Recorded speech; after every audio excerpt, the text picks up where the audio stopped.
Jadi kalau ingin pintar mesti apa? Belajar. Ingat, ketika Allah mengatakan belajar, kalimatnya umum. Umum. Artinya setiap manusia, bukan hanya muslim. Ada non-muslim juga. Ya, manusia, baik yang muslim, non-muslim, ingin pintar, dia belajar. Di fitrah belajar itu melekat kepada nilai kemanusiaan.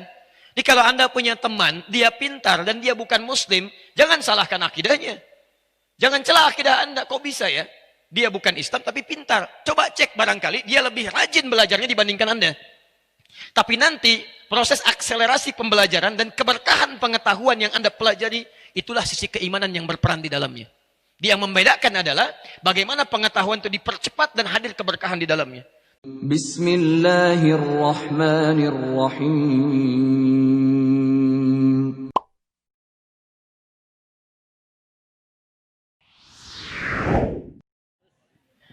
Sebentar. Saya mohon maaf duduk sedikit lebih tinggi, tidak mengurangi kemuliaan Anda di hadapan Allah Subhanahu wa taala, hanya untuk sedikit lebih terlihat saja. Bismillahirrahmanirrahim. Assalamualaikum warahmatullahi wabarakatuh.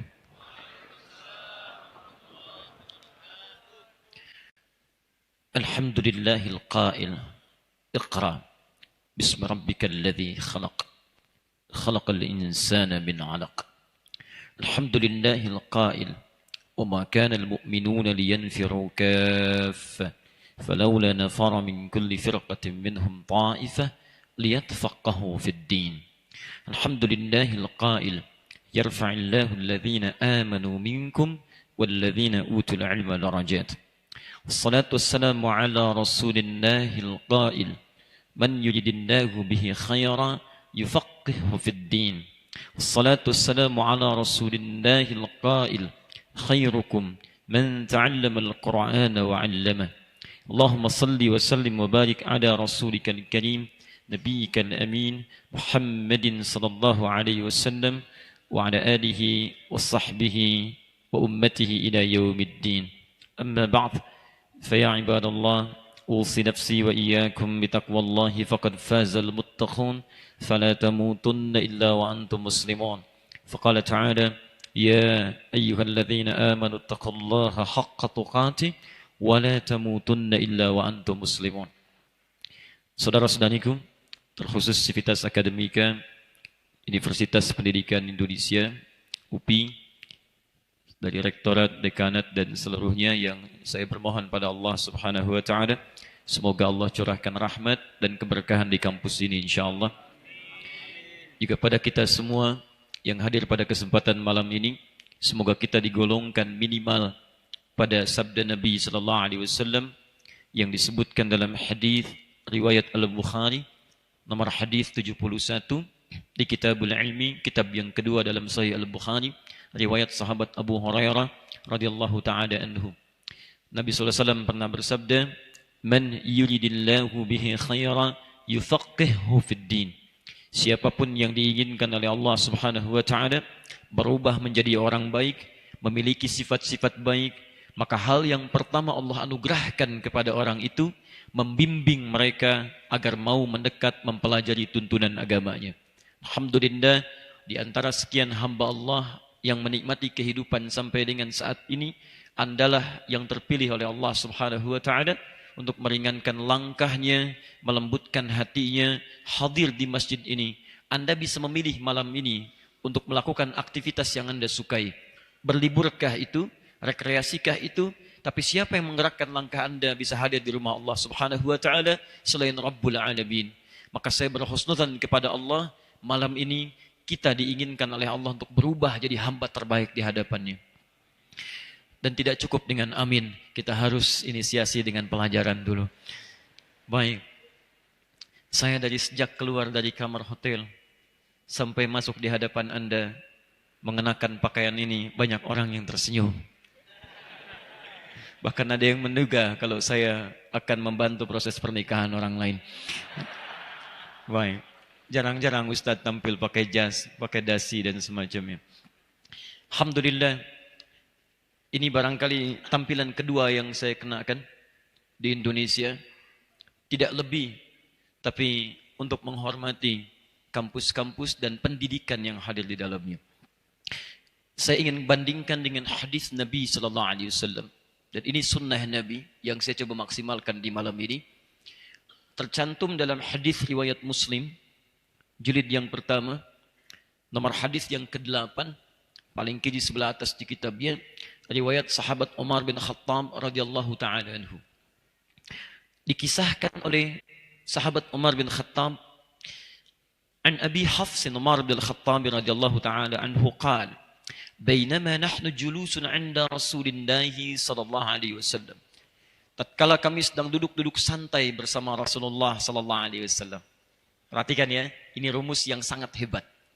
Sahabat itu dalam santainya pun yang dicari orang terbaik. Tidak ada orang terbaik di masa itu kecuali Nabi sallallahu alaihi wasallam. Jadi mereka tidak ingin membuang-buang waktu yang Allah anugerahkan pada mereka dalam hidupnya kecuali bersama dengan orang terbaik. Jangankan dalam seriusnya, dalam santainya pun yang dicari Nabi. Karena tahu kalau orang terbaik itu candanya pun pasti ada manfaatnya. Senyumnya ada manfaatnya. Kalimatnya ada manfaatnya. Anda bayangkan, orang-orang selevel sahabat disanjung oleh Al-Quran. Sebagian mereka masuk surga tanpa hisab. Sangat dekat dengan Allah dan Rasulnya. Dalam santainya yang dicari orang baik. Anda siapa di hadapan mereka? Sahabat bukan. Tidak ada sanjungan bagi kita dalam Al-Quran. Belum ada. Surga belum terjamin. Amal masih berantakan. Hisab masih menegangkan. Jangankan dalam canda, dalam serius pun masih bercanda juga. Coba lihat baik-baik teman-teman. Ketika mereka duduk dengan santainya yang dicari Nabi. Tapi yang paling menarik, perhatikan baik-baik. Ada kisah terjadi di situ. Bainama nahnu julusun 'inda Rasulillah sallallahu alaihi wasallam, idh tala 'alaina rajulun. Tiba-tiba hadir di hadapan kami seorang lelaki. Syadidu bayadith thiyabi. Pakaiannya begitu putih, bersih rapi.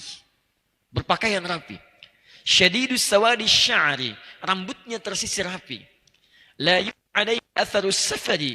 Tidak ada bekas-bekas keringat mampir-mampir. Rupanya orang ini fokus ke tempat tadi. Wala ya'rifuhu minna ahadun. Dan tidak ada satupun dari kami yang kenal siapa orang ini. Fajalasa ilan Nabi sallallahu alaihi wasallam. Maka tiba-tiba dia duduk mengambil saf yang terdepan dekat Nabi sallallahu alaihi wasallam. Fa asnada rukbatayhi ila rukbatayhi.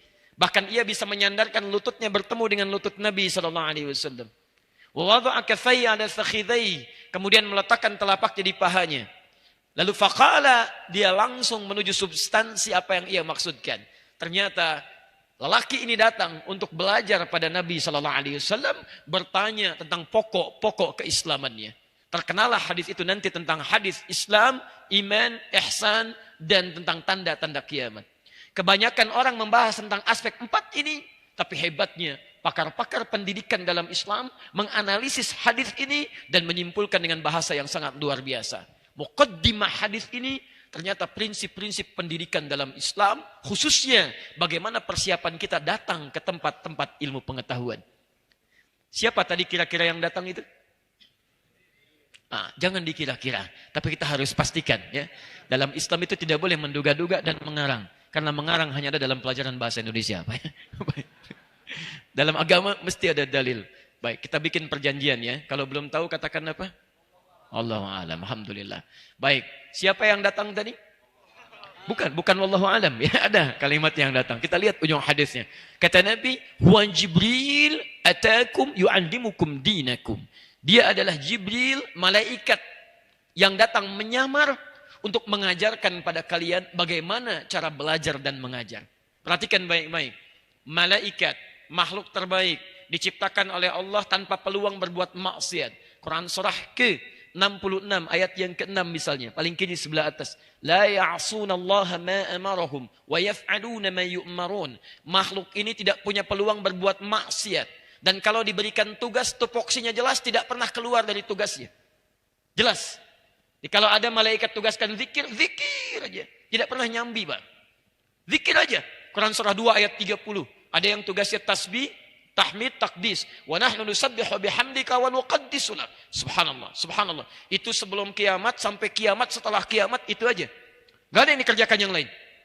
Ada malakul maut, Quran surah 32 ayat ke-11, paling kanan sebelah bawah. Tugasnya nyabut nyawa aja. Qul yatawaffakum malakul maut alladzi wukkila bikum. Cabut. Dari orang yang paling mengesankan sampai yang paling menyebalkan, yang nyabut itu aja. Dan tidak pernah tukeran tugas. Jibril sini. Kenapa? Saya bosan lihat orang ini, kamu aja yang cabut nyawanya. Tidak. Malaikat maut cabut nyawa. Jibril turunkan wahyu. Tupoksi jelas. Makhluk sempurna. Dijaga dari maksiat. Tugas akan dengan sempurna. Tapi lihat. Begitu Allah tugaskan untuk menyamar. Jadi seorang pelajar. Berpenampilan terbaik untuk menghormati tempat pembelajarannya. Malaikat menyamar. Turun ke bumi. Makhluk tanpa dosa. Dijaga dari maksiat. Tugasnya sempurna ditunaikan. Masih menggunakan pakaian terbaik untuk menghormati tempat dan pengetahuannya. Siapa seorang adi hidayat di hadapan malaikat? Bukan malaikat.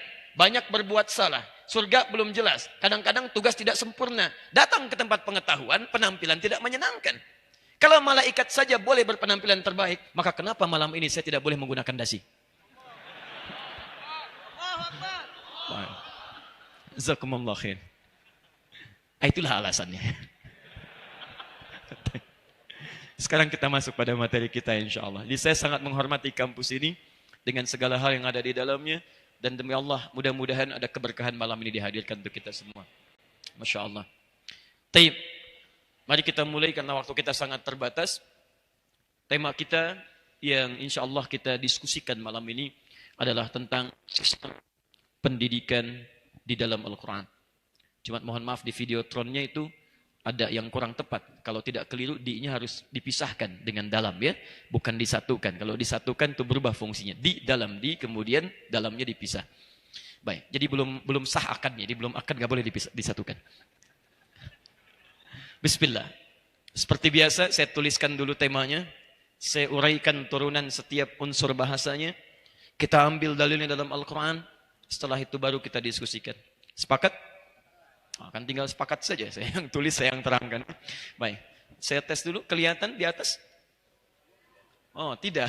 Alhamdulillah. Bagaimana saya menulis kalau tidak kelihatan? Bismillah. Saya tuliskan dulu ya. Sistem. Bismillah. Pendidikan di dalam Al-Quran. Okay.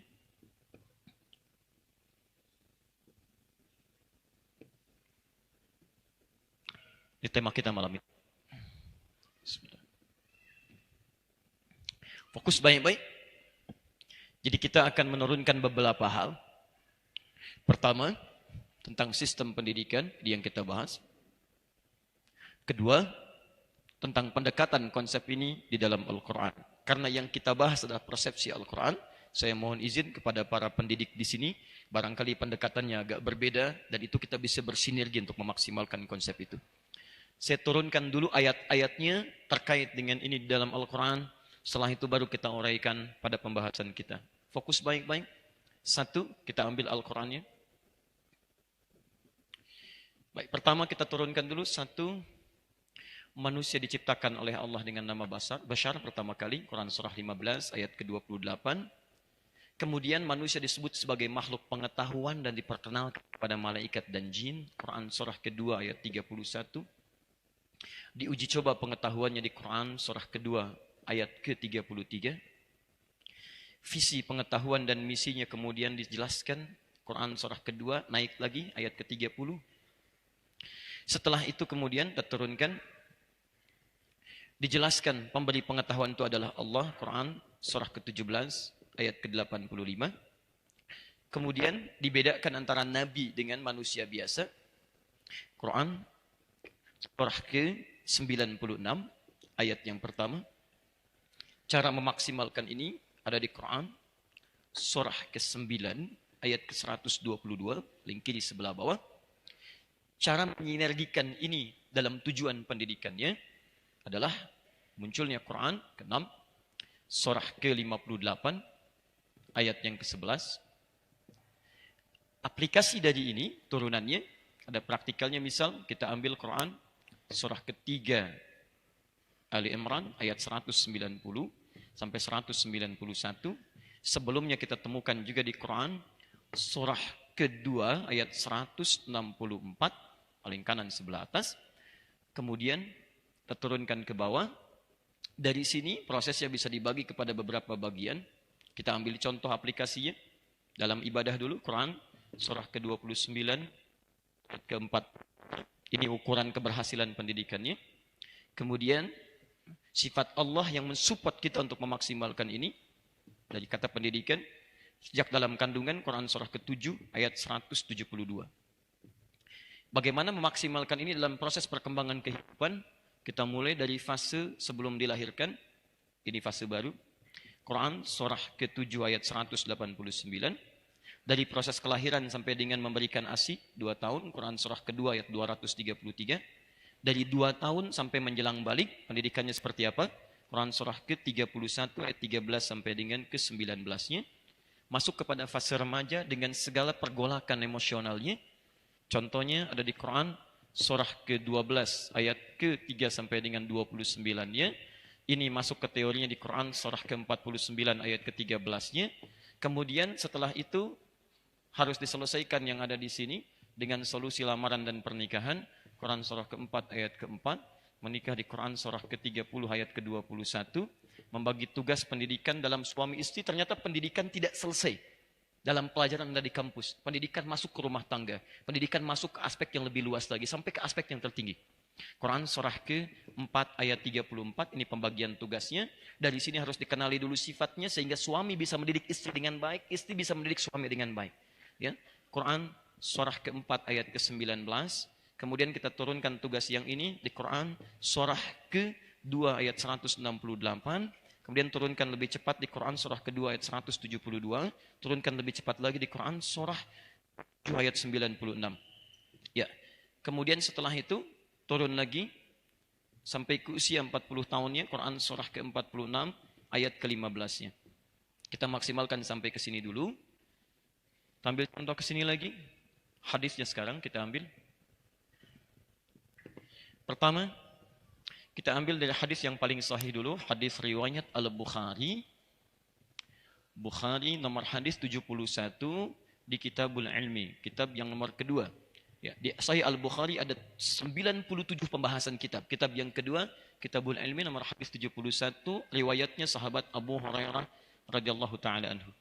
Abu Hurairah nama aslinya Abdurrahman, lebih aslinya lagi Abdus Syams, asalnya adalah di Persia, dia Majusi, kemudian dia convert, pindah agama ke Kristen, tidak puas dengan itu, mendengar ada Nabi di Madinah, masuk Islam, ya 3 tahun sebelum Nabi wafat. Setelah masuk Islam berubah nama dari Abdus Syams menjadi Abdurrahman. Kehebatannya adalah semangat belajarnya selalu menghadirkan motivasi untuk menyusul sahabat-sahabat yang lebih dulu masuk Islam. Perhatikan nanti cara berpikirnya. Sahabat dulu itu kalau merasa tertinggal, mereka menyusul, pesimis. Tidak ada satupun ayat pesimis di Quran. Kalau ada ayat pesimis, saya orang pertama yang akan pesimis di muka bumi. Perhatikan baik-baik. Maka Abu Bakar duluan, Umar duluan. Kemana aja selama ini? Maka saya harus menyusul mereka. Dan di antara kemuliaannya dalam menyusul itu, beliau selalu punya semangat. Kalau Nabi sampaikan sekarang, saya akan kejar dimanapun ada Nabi. Please, saya praktekkan seketika. Satu kali Nabi mengatakan, kita umat Islam harus sayang dengan sesama. Bukan hanya dengan manusia, dengan tumbuhan, dengan hewan, dan sebagainya. Pulang dari majlis Nabi, bertemu dengan seekor anak kucing kecil. Ya, kucing dalam bahasa Arab dibagi 2. Kucing jinak, kucing rumahan, disebut dengan kittun. Kittun, kucing rumahan. Ya, diserap ke dalam bahasa Inggris jadi kitty. Kitty. Bahasa Arab ke bahasa Inggris. Gula, sukar, jadi sugar. Ya, coffee, kohwah, coffee. Kittun, kucing rumahan, kitty. Jinak, dibawa Hello Kitty. Ya, ada yang bisa jadi karpet, yang bisa jadi sampul macam-macam ya. Kucing liar disebut dengan hurrah. Hurratun, kucing liar. Anaknya disebut dengan Hurairah. Pulang menemukan anak kucing kecil liar kehilangan induknya. Dia mengeong-ngeong mencari induknya. Tidak ditemukan, dipraktekanlah hadis Nabi tadi. Dibawa anak kucing kecil ini, dirawat di tempat beliau, malam diselimuti, lapar disuapi, sampai kemanapun dibawa oleh beliau. Satu kali berjumpa dengan Nabi, keluarlah anak kucing kecil itu. Kata Nabi, Anta Abu Hurairah. Kamu adalah bapaknya anak kucing kecil. Jadi kalau ada orang yang paling sayang pada kucing, tidak akan ada orang yang seperti engkau, seperti ayah sayang pada anaknya. Abu Hurairah. Belum ada Ummu Hurairah. Kalau mau silakan. Dua. Saya belum bicara hadisnya, baru rawinya ya. Kemudian hadis riwayat Ibnu Majah. Nomor hadis 233. Rawinya sahabat Abu Darda radhiyallahu taala anhu. Kita cukupkan ini dulu supaya ada space untuk menulis bagi kita. Baik, jelas insya Allah? Belum saya terangkan bagaimana bisa jelas. Tulis ya. Luar biasa, Universitas Pendidikan, langsung jelas. Ya, mari kita fokus. Bismillah. Lihat baik-baik. Kita akan bahas sistem pendidikan dalam Al-Quran. Ini beberapa turunan secara umum, saya belum detailkan, untuk membantu kita memahami. Saya tidak suka menyampaikan sesuatu, tapi tidak punya dasar argumentasi. Kita harus punya dalil-dalil supaya apa yang kita terima bisa lebih argumentatif, lebih kuat, dan kalau dipersoalkan kita bisa jawab. Ya, kita mulai. Bismillah. Saat Allah Subhanahu wa Ta'ala menciptakan manusia setelah malaikat dan jin.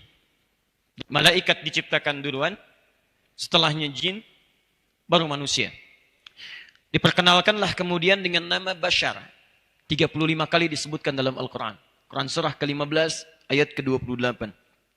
Wa idh qala rabbuka lil malaikati inni khaliqun bashara. Dan ingatlah, pelajarilah, pahamilah ketika Rabbmu menyampaikan pada para malaikat dan jin. Awas, kalimat jin jangan dihilangkan. Karena saat Allah menyampaikan pada malaikat, jinnya disertakan di ayat sebelumnya. Lihat ayat 27-nya. Wal janna khalaqnahu min qablu min naris samum. Dan kami ciptakan jin sebelum manusia, bahannya beda dari api yang menyala-nyala. Disampaikan pada para malaikat dan jin, saya akan ciptakan makhluk baru. Namanya apa? Bashar. Bashar. Disebutkan oleh Allah, makhluk ini beda dasar penciptaannya dengan malaikat dari cahaya, jin dari api, tapi bashar lain. Min salsalin min hama'in masnun. Dari saripati tanah yang sangat beragam kualitas dan warnanya. Di poinnya bukan itu. Simpan dulu ini dalam pembahasan yang lain. Kita akan masuk pada esensi yang paling utama. Sekarang fokus baik-baik. Setelah selesai penciptaannya, Allah terangkan tujuan penciptaan itu. Ingat kaidah ini. Tidak ada satupun ciptaan Allah, baik berupa sifat, sikap, atau benda, kecuali di balik penciptaan itu selalu ada maslahat dan tujuan kehidupannya. Mustahil ada satu benda tercipta, hidup ataupun tidak, bahkan sifat dan sikap, kecuali di balik itu semua ada maslahat dan manfaat-manfaat dalam kehidupan. Sekarang pertanyaannya, apa tujuan Allah menciptakan kita sebagai manusia itu? Maka saking dahsyatnya tujuan penciptaan ini, langsung diperkenalkan oleh Allah kepada para malaikat dan jin. Dan saking hebatnya misi itu, yang dipilih bukan malaikat, yang dipilih bukan jin, tapi yang dipilih adalah kita manusia. Bashar. Pindah ke Quran sini, surah Al-Baqarah, terangkai dari ayat ke-31 sampai 33-nya.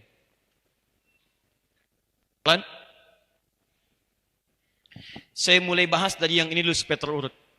Saya alihkan dari 30 dulu, paling kiri sebelah atas.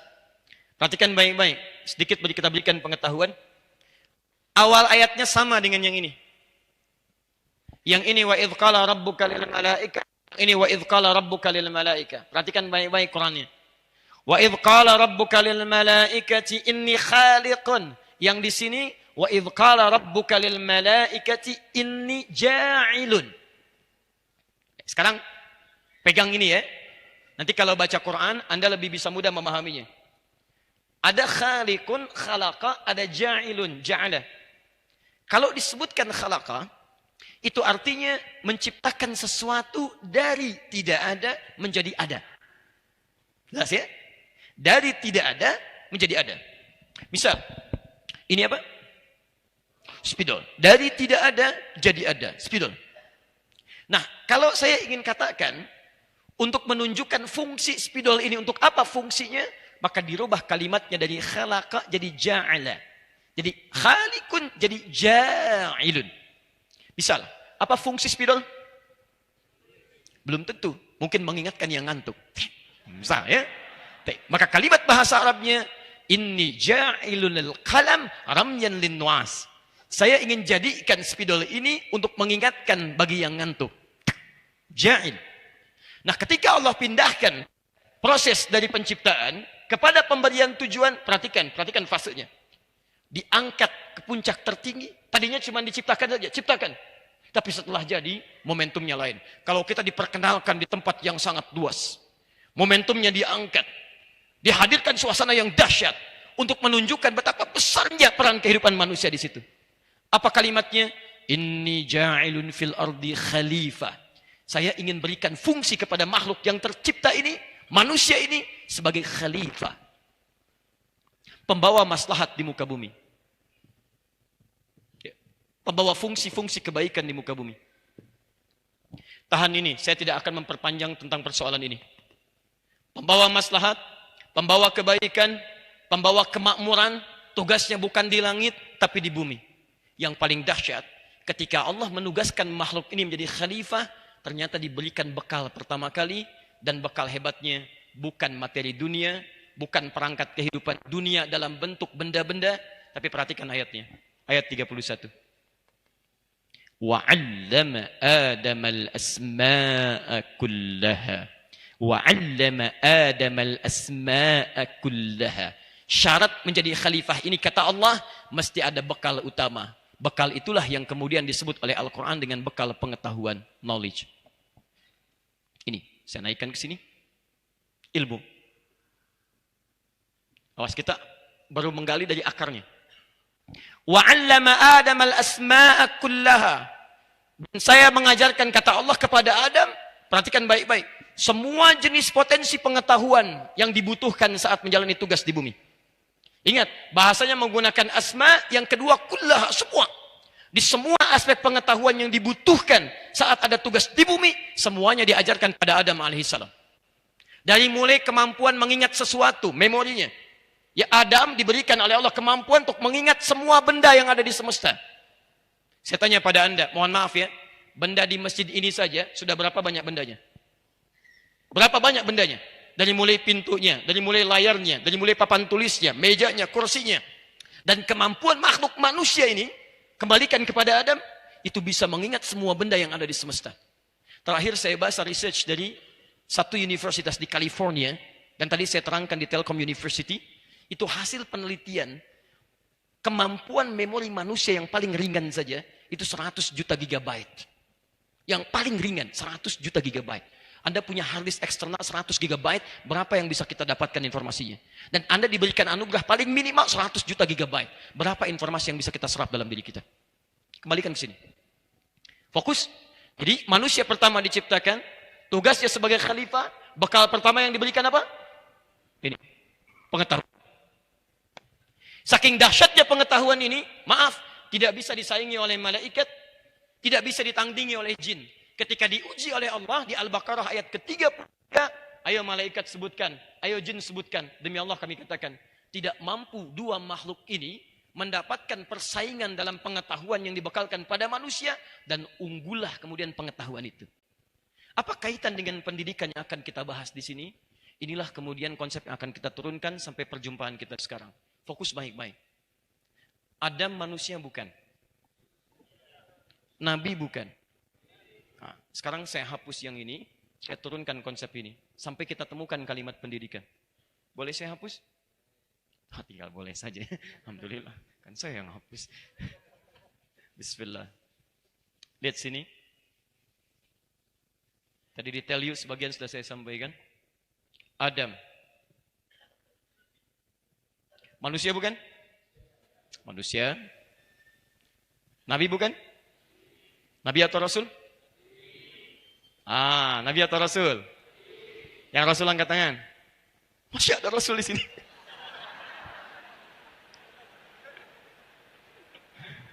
Ada Rasul di sini, Pak, baju merah. Rupanya ada 2 Rasul di Bandung. Ya. 1 di Telio Kabupaten, 2 di sini ya. Luar biasa. Upi. Adam bukan Rasul, Adam Nabi. Adam Nabi. Rasul diberikan risalah untuk disampaikan pada umat. Nabi diberikan risalah untuk pribadi dan sekitaran terdekatnya. Adam, zaman Nabi Adam belum ada umat. Pada siapa disampaikan? Di Nabi Adam itu Nabi bukan Rasul. Yang itu ada persaingan rupanya. Sekarang sini, turunkan. Kita manusia bukan? Perhatikan persamaannya ya. Kita manusia. Karena itu, asal kita dari siapa? Nabi Adam.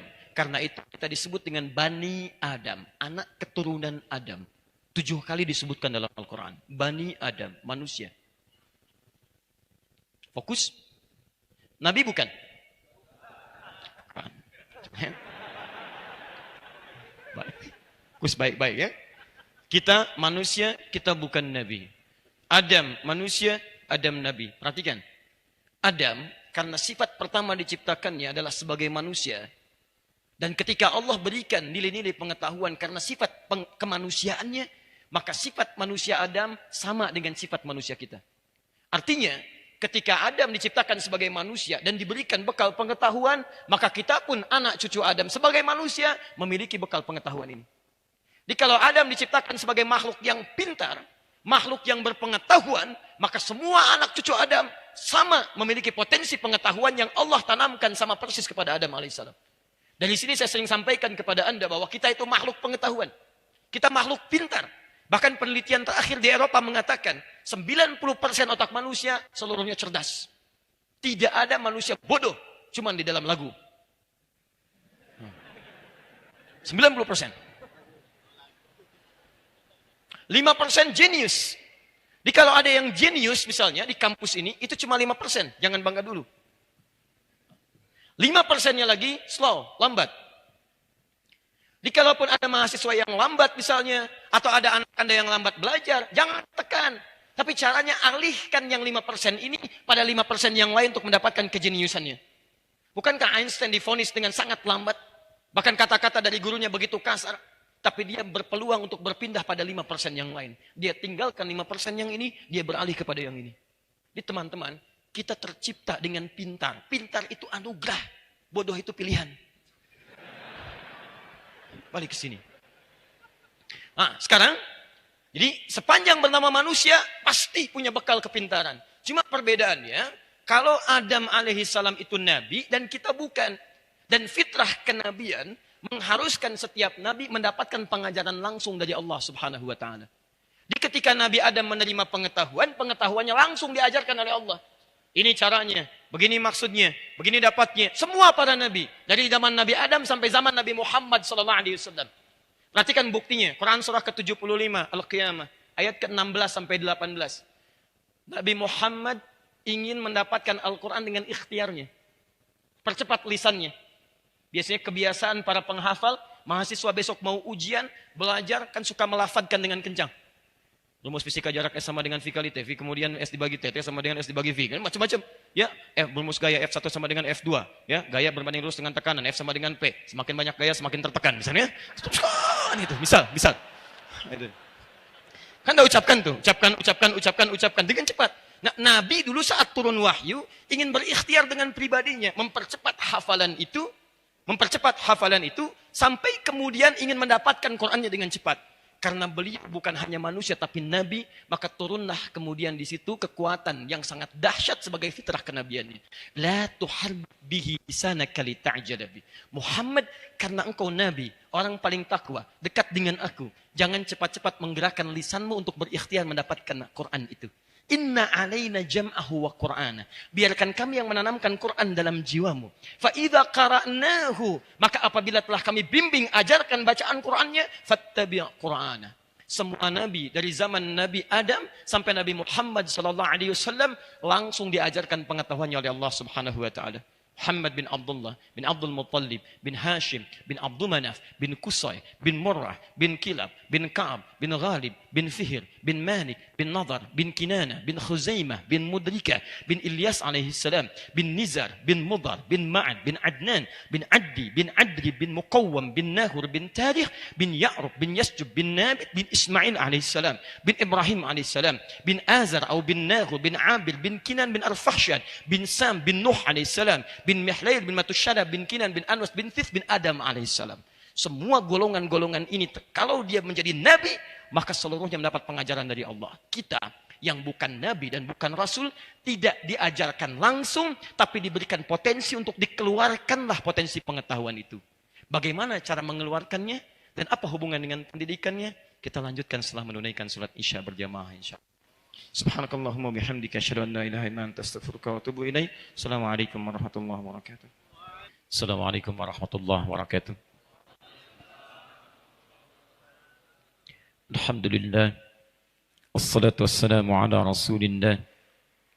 Wa ala alihi wa sahbihi wa man wala. Amma ba'd. Faya ibadallah. Usi nafsi wa bitaqwallahi faqad faza al-muttaqun. Fala tamutunna illa wa antum muslimun.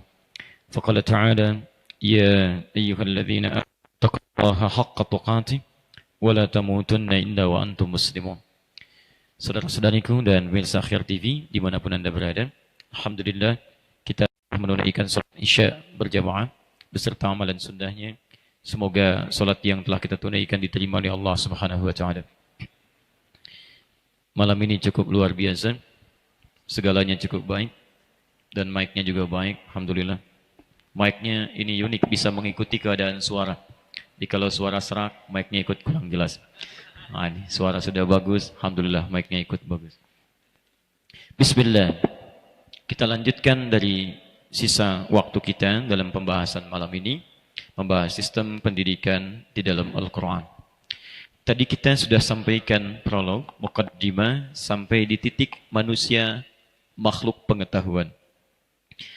Karena manusia makhluk pengetahuan diberikan bekal sebelum turun ke bumi menjadi khalifah dan beraktivitas membangun kemakmuran di bumi, maka Al-Quran memberikan pandangan yang mesti penting kita dalami. Nabi, fitrah pengetahuannya langsung ditanamkan dan diajarkan oleh Allah. Sedangkan manusia biasa yang bukan Nabi, itu hanya ditanamkan berupa potensi pengetahuan. Tidak diajarkan langsung. Tapi dia punya potensi untuk bisa mengaktualisasikan dirinya dan mengeluarkan pengetahuan-pengetahuan yang mungkin ia dapatkan dalam kehidupan ini. Di Anda mau jadi apapun dengan bekal itu mungkin bisa diraih. Mau jadi apapun. Anda tinggal merencanakan kehidupan Anda ingin fokus dalam hal apa. Anda mau jadi ahli fisika? Bisa. Karena ada potensi pengetahuan untuk itu. Anda mau jadi ahli biologi, ahli tafsir, ahli nahu, ahli syarat, ya, ahli apapun yang sekiranya bisa diwujudkan dalam kehidupan, Anda punya potensinya. Di sekali lagi, tidak ada manusia bodoh, manusia tercipta dengan potensi pengetahuan yang luar biasa. Hanya persoalannya, bagaimana mengeluarkan potensi pengetahuan itu agar bisa wujud dalam kehidupan kita dan membantu kita untuk mencapai tujuan kemakmuran sebagai khalifah tadi. Maka diturunkanlah kemudian oleh Allah Subhanahu wa taala keterangan-keterangan dalam Al-Quran yang mengatur sistem untuk mengeluarkan potensi pengetahuan itu. Sistem inilah yang akan kita keluarkan pada malam hari ini. Seperti apa caranya, seperti apa tahapannya, dan hebatnya nanti sistem ini diurutkan oleh Al-Quran bukan hanya setelah manusia terlahir, tapi sejak dalam fase kandungannya. Kita urutkan materi kita hari ini, dan disinilah titik pembahasan kita. Saya coba hapus dulu sebagiannya. Sekarang kita masuk kepada aspek yang pentingnya, sistem pendidikan di dalam Al-Quran. Baik, buka dulu Quran surah kedua Al-Baqarah, ayat ke-31. Korelasikan dengan Quran surah ke-96, ayat pertama. Dan itulah ayat pertama yang diturunkan oleh Allah kepada Nabi Muhammad SAW. Perhatikan sini. Tadi masih ingat fitrah para nabi itu belajar atau diajarkan? Diajarkan. Lihat baik-baik. Yang mengajarkan siapa? Allah. Mengajar dalam bahasa Arab disebut dengan allama. Mengajar, mentransfer pengetahuan. Fokus. Sifatnya, keadaannya disebut dengan ta'lim. Jadi ta'lim itu bukan belajar, tapi mengajar. Mau kemana, akhi? Saya mau ta'lim dulu, Ustaz. Masya Allah, saya pulang. Nah, ta'lim itu artinya bukan belajar, tapi mengajar. Mengajar. Fi yujad ta'lim fi syu'bil lugha Arabiyyah. Sekarang ada proses pengajaran ya di jurusan bahasa Arab. Jadi ta'lim itu mengajar.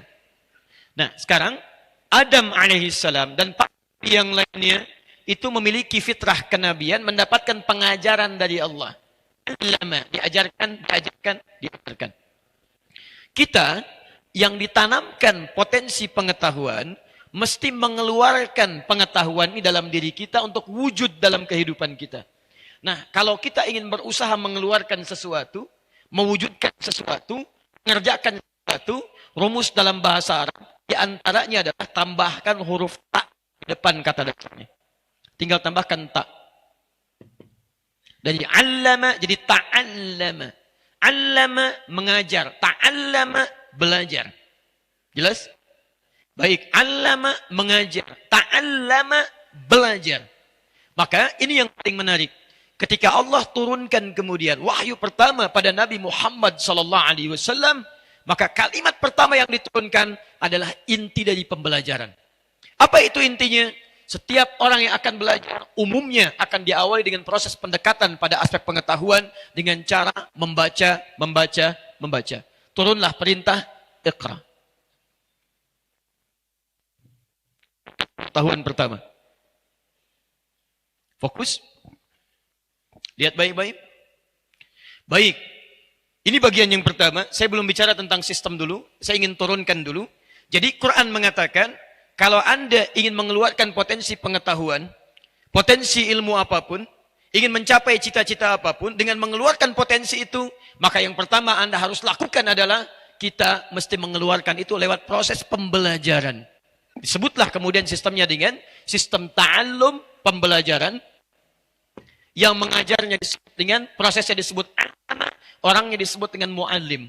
Pengajar disebut dengan mu'allim, pembelajar disebut dengan muta'allim. Secara singkat, kalau manusia ingin mencapai taraf pengetahuan yang tingginya, mengeluarkan potensinya, maka dia harus masuk kepada sistem pembelajaran yang baik, yang mengeluarkan pengetahuan dalam dirinya. Saya hapus.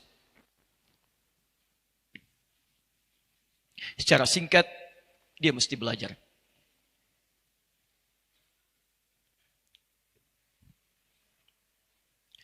Baik. Ini fitrah pertama. Jadi kalau ingin pintar mesti apa? Belajar. Ingat, ketika Allah mengatakan belajar, kalimatnya umum. Umum.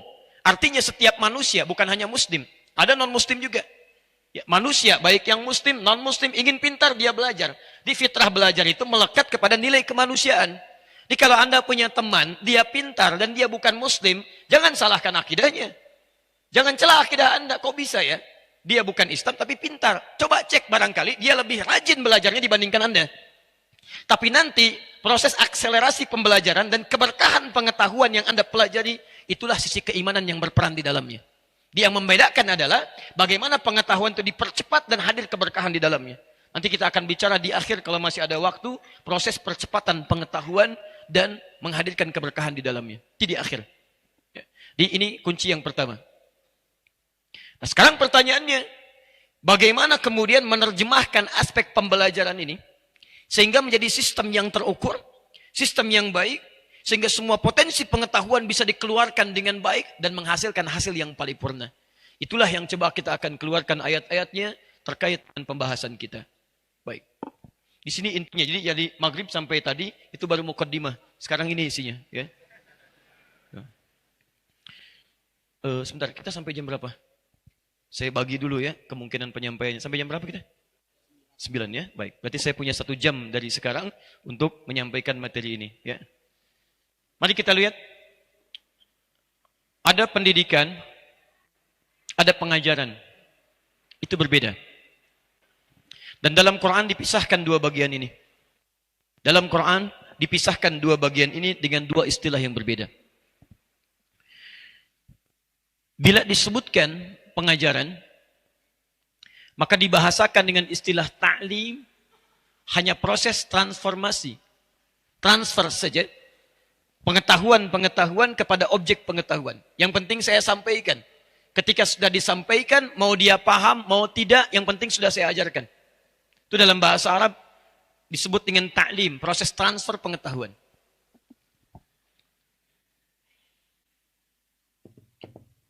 Fokus. Tapi kalau proses transfer pengetahuan ini disertai kemudian dengan perhatian. Bahkan perhatiannya cukup dalam. Dia dirawat juga. Diperhatikan aspek pertumbuhannya. Dilihat mana kekurangannya, mana kelebihannya. Kekurangan ini yang harus ditingkatkan, kelebihannya yang harus dijaga. Maka kalimatnya berubah kemudian dari ta'lim menjadi tarbiyah. Dari kata rabba, yurabbi tarbiyah. Dari kata rabba, yang melakukannya disebut dengan murabbi, sifat tertingginya bentuk superlatif disebut dengan rabbun. Kenapa Allah disebut dengan Rabb? Karena Allah memperhatikan setiap makhluk dan alam semesta ini dengan sifat yang sangat cepat, secara detil dari pertumbuhannya sampai dengan kesempurnaannya. Baik. Fokus baik-baik. Kalau kita turunkan sifat ini, turun kepada makhluk, maka kalimatnya berubah dari kata ini menjadi kata tarbiyah. Jadi di Quran ada istilah pendidikan, ada istilah pengajaran. Keduanya disatukan membentuk sinergi yang sangat luar biasa. Di bagaimana caranya ketika pengetahuan ditransfer kepada objek pengetahuan, bagaimana caranya sambil diperhatikan, kekurangannya disempurnakan, kelebihannya dipertahankan, dan maksimal diperhatikan sampai muncul kualitas yang luar biasa. Ini yang coba kita urutkan ayat-ayatnya. Secara singkat, kalau kita ingin menerapkan proses pendidikan secara terukur, dengan cara yang baik, dengan hasil yang luar biasa, maka kata Quran, jangan pisahkan kedua hal. Satukan proses taklim dengan proses tarbiyah. Hati-hati ya, hati-hati. Karena nanti ada sebagian yang memisahkan. Oh, yang benar bukan taklim, yang benar tarbiyah. Karena taklim hanya proses transfer pengetahuan. Sedangkan tarbiyah dengan perawatan. Tidak. Yang benar bukan tarbiyah, yang benar taklim. Ayo kita ikut taklim Ustadz Fulan. Tidak, yang paling bagus, taklimnya dihadirkan, tarbiyahnya disandingkan. Di Quran menyinergikan antara taklim dengan tarbiyah. Bagaimana caranya ketika pengetahuan ditransfer, guru transfer pada murid. Diberikan pengetahuannya, begini, begini, begini. Saat bersamaan kata Quran, jangan tinggalkan aspek tarbiyahnya. Perhatikan setiap murid, di mana kekurangannya, apa kelebihannya, bagaimana itu bisa diangkat, bagaimana itu bisa dipertahankan. Setiap detil ketika disatukan, maka terjadilah gabungan antara taklim dengan tarbiyah. Jadi kalau Anda berbicara tentang sistem pendidikan di Quran, tidak ada dikotomi permisahan antara taklim dengan tarbiyah, tapi sinergi antara dua konsep itu. Yang paling hebat, pengetahuan diberikan, tapi aspek perawatan juga diperhatikan. Pak, pelan-pelan. Sekarang kita turunkan ayatnya. Boleh saya minta bantuan? Ya, bukan dihapus. Ya, bukan. Saya nanti minta, kalau saya katakan saya hapus, berarti saya yang hapus. Kalau saya katakan dihapus, berarti teman-teman bisa membantu. Ya, baik. Yang ini bisa dihapus. Bukan, hapus. Sekarang fokus. Lihat, kalau saya bicara sistem pendidikan, lihat baik-baik. Taklim saja atau tarbiyah saja? Taklim dan tarbiyah. Kalau taklim apa itu? Transfer pengetahuan. Kalau tarbiyah apa itu? Perhatian, perawatan, sehingga menghasilkan hasil yang sempurna untuk kehidupan. Sekarang, bagaimana Quran mengarahkan kita untuk menyatukan antara taklim dengan tarbiyah itu? Seperti apa konsepnya dalam Al-Quran? Kita turunkan pelan-pelan. 1. Quran surah ke-96 ayat yang pertama. Mohon izin saya coba turunkan supaya lebih mudah dipahami. Kesimpulan pertama, kalau kita ingin berbicara sistem pendidikan dalam Al-Quran, maka yang pertama, Quran mengatakan pendidikan tidak boleh lepas dari dua aspek ini.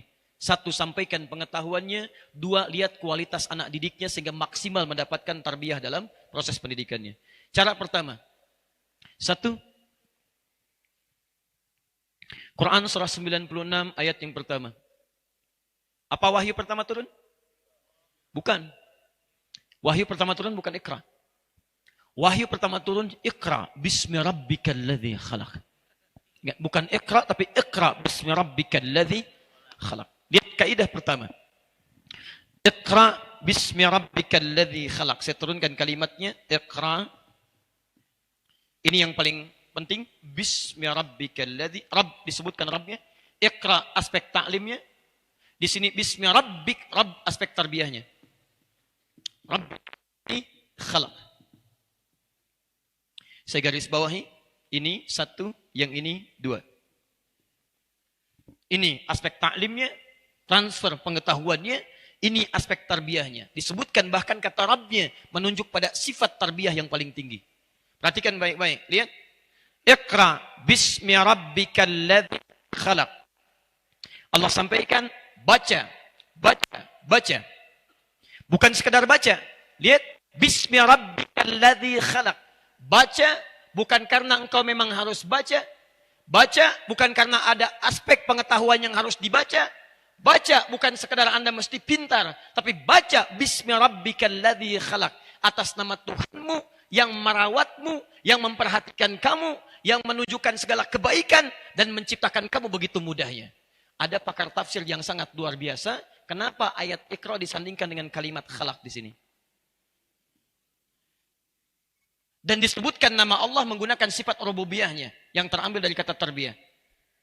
Fokus. Ketika Allah menyebutkan Iqra, kenapa disandingkan dengan kata khalaq? Tidak pernah disebutkan kalimat khalaq dalam Al-Quran, kecuali menunjuk pada proses penciptaan dan sistem kehidupan yang sempurna. Satu, proses penciptaan dan sistem kehidupan yang sempurna. Di kata para pakar tafsir, seakan-akan Allah ingin menyampaikan pesan bahwa proses orang belajar itu, menuntut ilmu itu, orang mencari pengetahuan itu, hakikatnya bukan sekedar supaya pandai, bukan. Tapi supaya bisa menciptakan dalam hidupnya, merawat dirinya, sehingga menghasilkan nilai-nilai kehidupan yang sempurna. Jikalau dalam diri Anda, maaf ya, selama ini Anda belajar, selama ini Anda mencari pengetahuan, Anda pintar tapi tidak bisa merawat diri Anda, pengetahuan Anda tidak bisa membimbing Anda lebih baik, tidak bisa menjadi makhluk yang sempurna, tidak bisa menata lebih baik, ada yang salah dengan cara Anda belajar. Karena tujuan dari pembelajaran pada asalnya bukan ingin membuat Anda pintar, tapi kepintaran itu bisa membantu proses kehidupan Anda. Ini poinnya. Lihat baik-baik. Jikalau selama ini Anda kuliah, ngambil mata kuliah ini, mata kuliah itu, jurusan ini, jurusan itu, pakar di bidangnya. Tapi kepakaran Anda tidak bisa membuat hidup Anda lebih baik. Ada yang salah dalam kehidupan Anda. Nah, ini tujuan yang pertama dulu. Makanya ketika Quran mengatakan Anda baca, bukan sekedar dibaca. Tapi pengetahuan itu mesti disandingkan dengan sifat rububiyah. Dari rububiyah inilah lahir tarbiyah. Kebanyakan orang-orang yang belajar, yang tidak memperhatikan aspek tarbiyahnya, maka pelajarannya tidak bertampak kemuliaan dalam hidupnya. Saya tanya pada Anda, berapa banyak ahli hukum sekarang yang dihukum? Berapa banyak ahli ekonomi yang tidak bisa mengangkat nilai perekonomian? Berapa banyak orang-orang yang pakar di bidang perdagangan, tapi tidak bisa mengangkat nilai-nilai ekonomi dan sebagainya? Apa yang salah? Padahal kepintaran itu dahsyat. Padahal pengetahuannya luar biasa. Tolong lihat baik-baik ya. Begitu sistem pendidikan ini diturunkan di masyarakat paling bodoh di muka bumi. Lihat-lihat bagaimana Allah ingin mencontohkan pada kita dahsyatnya konsep ini dalam kehidupan. Quran tidak diturunkan di tempat yang paling dahsyat. Padahal bisa Allah turunkan di Romawi yang sudah maju. Bisa Allah turunkan di Persia yang sudah punya peradaban. Imperium Romawi ada, kekaisaran Persia ada. Tapi kenapa diturunkan di ujung masyarakat Arab dengan sifat yang disebutkan dengan jahiliyah? Sangat terbelakang. Jauh dari peradaban. Tidak punya dasar pengetahuan yang kuat. Maaf, kriminalitas cukup tinggi luar biasa. Tapi begitu diturunkan pola bimbingan ini, dimulai hanya dari 40 orang yang belajar di situ. Perhatikan, menggabungkan taklim dengan tarbiyah. Luasnya tidak seluas UPI. UPI punya berapa hektar? 70 hektar ada di sini. Didirikan tahun 1954. Ya, kemudian 10 tahun kemudian ada Fakultas Bahasa Arabnya. Sekarang ada 1.300 dosen, 2.000 pekerja, 3.300, 40.000 mahasiswa, 7 fakultas, ya 153 di sini ada prodinya. Luar biasa dengan 5 cabang-cabang yang sekarang tersambung live streaming pada saat ini. Dulu zaman Nabi tidak sebesar ini, tidak seluas itu. Dan kapasitas masjidnya 10.000 orang sampai saat ini, belum dengan selasarnya. Zaman Nabi menggabungkan sistem ini tapi bisa merubah aspek jahiliyah di masyarakat Arab plus menyebar sampai ke luas. Yang belajar berapa orang? Cuma 40 orang. Tempatnya sempit luar biasa. Saya ilustrasikan tempatnya di kekinian. Boleh dihapus? Oh, yang bawah. Bagus ini pertanyaan yang mana? Karena kadang ada yang menghapus, ada yang harus tidak dihapus. Ya, semoga Allah ampuni dosa-dosanya. Baik. Hadis riwayat Muslim hadis 1893, man dalla ala khairin falahu ajruhu mithla ajri fa'ili min ghairi an yankusa min adli syai'. Siapa yang membantu memfasilitasi pada kebaikan, dia punya pahala yang sama dengan mengerjakan tanpa dikurangi sedikit pun. Di mudah-mudahan pahala menghapus sama dengan yang nulis, ya. Dan tidak sama dengan yang menerangkan. Baik. Ini Hotel Sofwa, ini Grand Zamzam. Ini Sofwa, ini Zamzam. Menyatu di sini bangunannya, pintu keluarnya ini yang dipisahkan. Nyebrang sedikit ke sini. Kemudian di sini ada Istana Raja. Di sini ada tempat burung-burung merpati, burung dara itu diberi makan. Ini Istana Raja dikenal dengan Jabal Kubes di bawahnya, ya. Bukit yang penunjuk kepemimpinan. Jadi orang yang menguasai wilayah, dia bangun istana di atas ini. Sejak zaman dulu.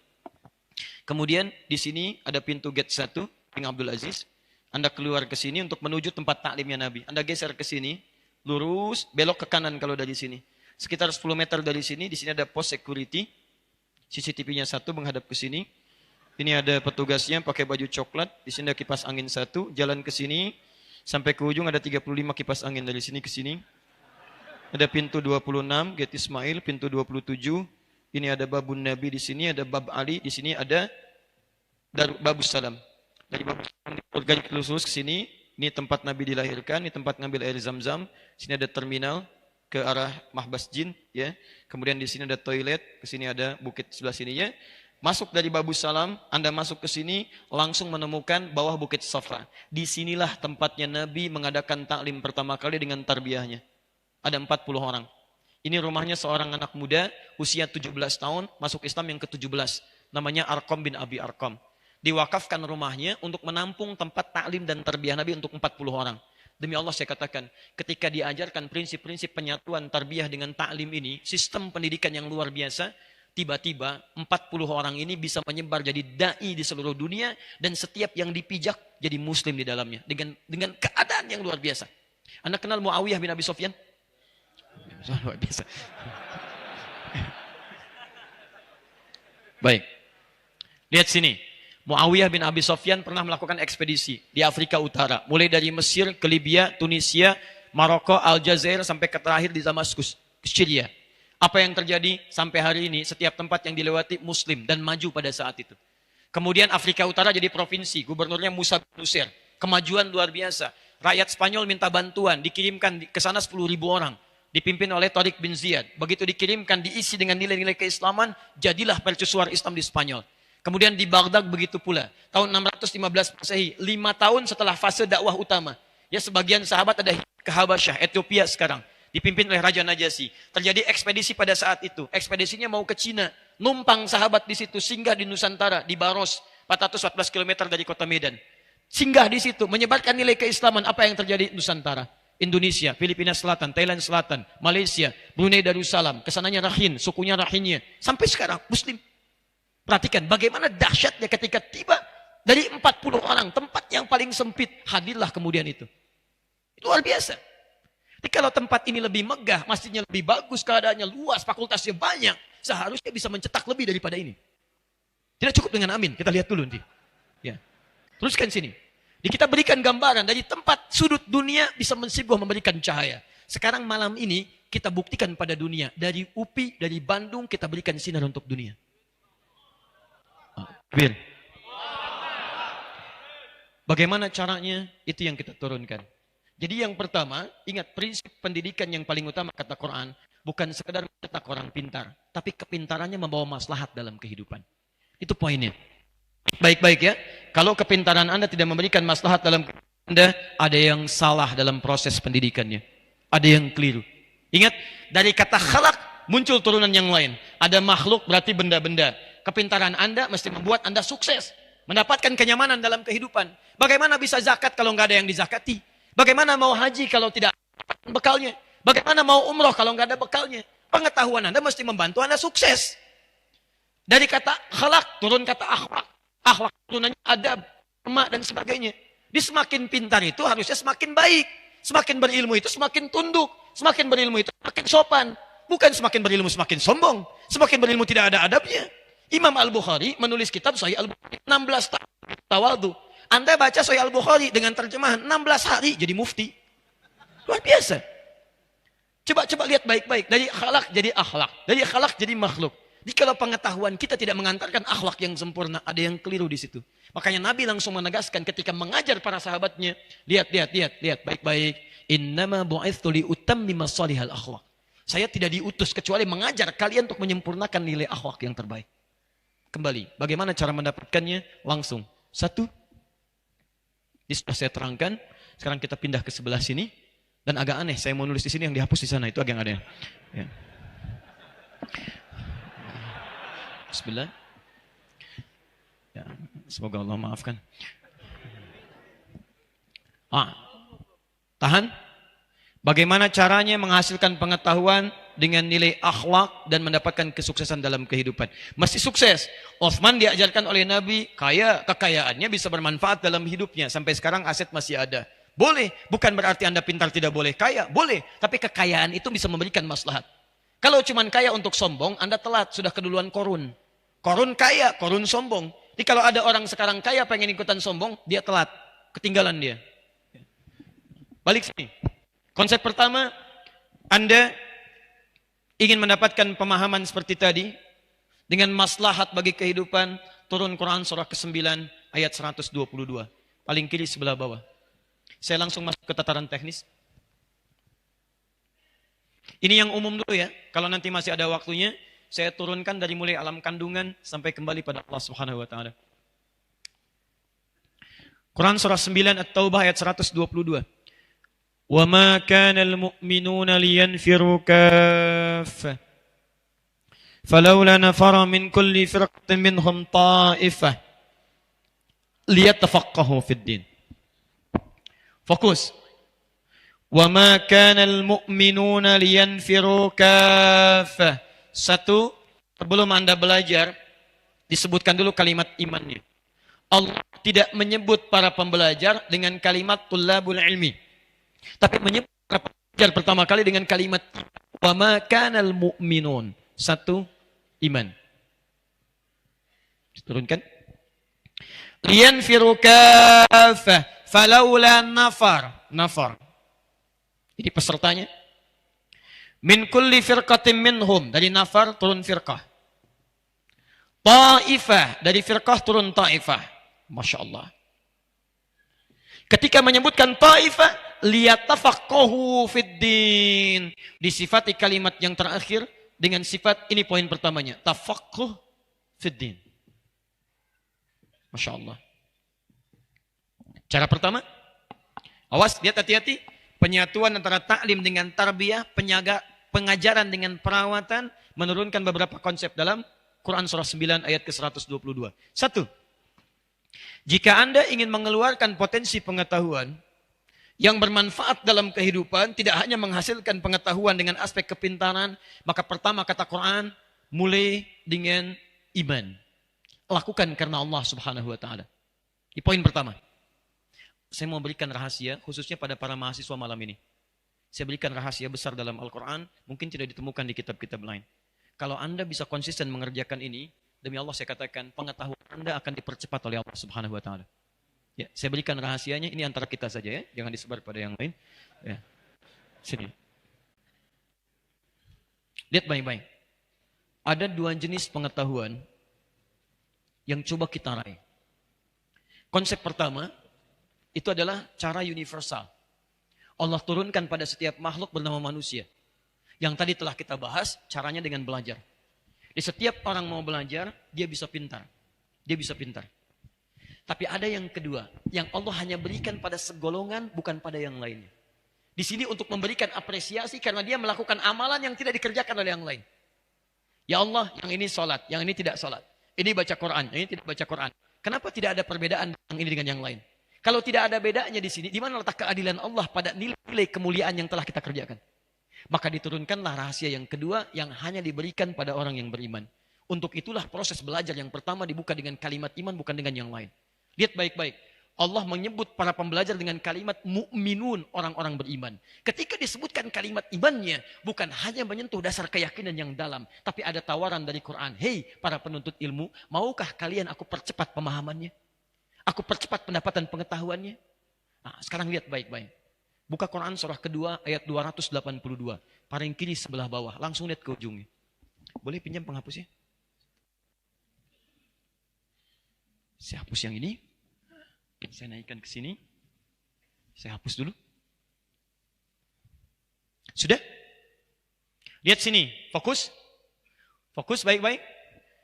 Ketika Anda akan belajar, Anda disebut dengan kalimat iman pertama kali. Bukan ilmunya, tapi imannya dulu. Ada rahasia di balik kalimat ini.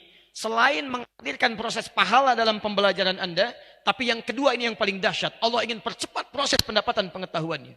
Karena tidak pernah disebutkan kalimat iman dalam Al-Quran yang bersanding dengan proses pengetahuan, kecuali dibandingkan dengan percepatan pengetahuan yang didapatkan. Lihat baik-baik ayatnya. Wa ma kanal mu'minun, disebutkan kalimat iman. Dalam Quran, iman seringkali bersanding dengan kalimat takwa. Misal, buka Quran surah kedua Al-Baqarah ayat 2 sampai dengan ayat yang ketiga. Dzalikal kitabu la raiba fi hudal lil muttaqin. Siapa kalimat muttaqin itu? Ayat 3-nya. Alladzina yu'minuna bil ghaib. Takwa bersanding dengan iman. Perhatikan, iman plus takwa. Ketika ada seorang pelajar muslim yang beriman ingin belajar, yang disebutkan oleh Quran bukan belajar tapi imannya dulu. Apa rahasianya di sini? Buka Quran surah kedua tadi ayat 282, paling kiri sebelah bawah. Wattaqullah wa yu'allimukumullah.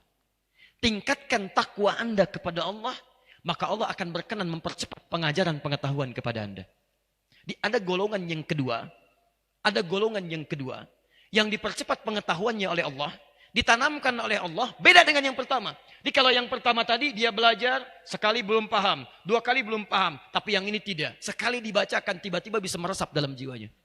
Disebutkan kalimatnya, dia tahu ini maksudnya ke sini, arahnya ke sini. Saya tanya pada Anda, yang punya pengetahuan siapa? Yang punya ilmu siapa? Yang punya segalanya siapa? Bukankah rumus kehidupan mengatakan, Anda kalau ingin cepat mendapatkan sesuatu, dekati pemiliknya. Anda dekat dengan pimpinan, mudah pekerjaan Anda dibimbing. Anda dekat dengan direktur, mudah pekerjaan Anda diberikan arahan. Anda dekat dengan Allah, apa yang tidak mudah bagi Allah? Allah punya sifat pemilik pengetahuan, karena itu disebut dengan alim. Anda dekati Allah, lebih cepat diberikan dibanding orang yang jauh dari Allah Subhanahu wa ta'ala. Makanya ada cara yang kedua, Anda dekati pengetahuan dengan iman, Anda aktifkan iman dengan takwa, maka di situ akan terjadi akselerasi pengetahuan pada diri Anda. Kalau tidak percaya, silahkan Anda coba. Rasakan bedanya, bedakan rasanya, dan pasti akan terasa bedanya. Nah ini. Saya simpan dulu ini ya. Nanti ada amalannya. Takwa disebutkan 115 kali dalam Al-Quran. 115 kali ini kalau diturunkan jadi amalan-amalan. Makanya saya senang tadi saat dengar di UPI ada pesantrennya, ada tutorial di masjidnya. Itu bagian dari konsep ini Pak. Nanti kalau turunannya kita turunkan, akan terjadi akselerasi yang luar biasa. Ini telah diuji di Eropa salah satunya. Ternyata satu saja aspek takwa dikerjakan, itu bisa meningkatkan kecerdasan 3 kali lipat dari manusia biasa. Dan yang menguji Eropa. Bukan dari kalangan biasa. Turunkan. Bagaimana cara belajar menggunakan iman? Saya simpan dulu yang ini. 1. Fokus. 1. Aspek pertama dari takwa. Falawla nafar min kulli firqah ta'ifah. Nanti orang-orang yang akan belajar itu kata Quran terbagi pada 3 bagian. Awas hati-hati. Dan dari 3 bagian ini ada golongan-golongan takwa yang akan dipercepat. Ya. Manfaat keilmuannya. 1 nafar. Nafar itu jumlah yang agak banyak. Misal, saya ambil satu kelas ada 100 orang, itu nafar. Dari sekian nafar, diturunkan lagi jadi firqah. Firqah itu bilangan yang terhitung. Ya, agak sedikit jumlah dari kata nafar. Misal, kalau ini 100, ini 50. Fokus. Kemudian dari firqah turun lagi. Dan ini yang disebut golongan takwa yang belajar yang akan dipercepat oleh Allah Subhanahu wa taala pemahamannya. Fokus baik-baik. Dari kata firqah turun lagi jadi ta'ifah. Ta'ifah bilangan lebih sedikit lagi. Terhitung jari. Mungkin sampai dengan 25 misal. Turunkan lagi. Nafar 100, firqah 50, ta'ifah 25. Perhatikan baik-baik. Quran seakan memberikan gambaran kepada kita. Dari setiap orang yang banyak datang ke majelis ilmu. Banyak nafar. Mungkin 50 yang fokus untuk mendapatkan pengetahuannya. Tapi dari sekian yang fokus itu, ada orang yang sangat serius yang akan ditingkatkan pengetahuannya oleh Allah Subhanahu wa taala. Dan Quran mengatakan, jadilah Anda bagian dari yang ta'ifah ini. Cara membacanya bukan menyimpulkan, oh mungkin saya tidak masuk golongan itu. Bukan. Anda harus masuk pada golongan yang ini. Bagaimana caranya ketika Anda belajar? Mau di kampus, mau di luar kampus, mau di majelis ilmu, mau di masjid. Jadilah golongan yang ini. Setiap Anda belajar, dipercepat oleh Allah Subhanahu wa taala.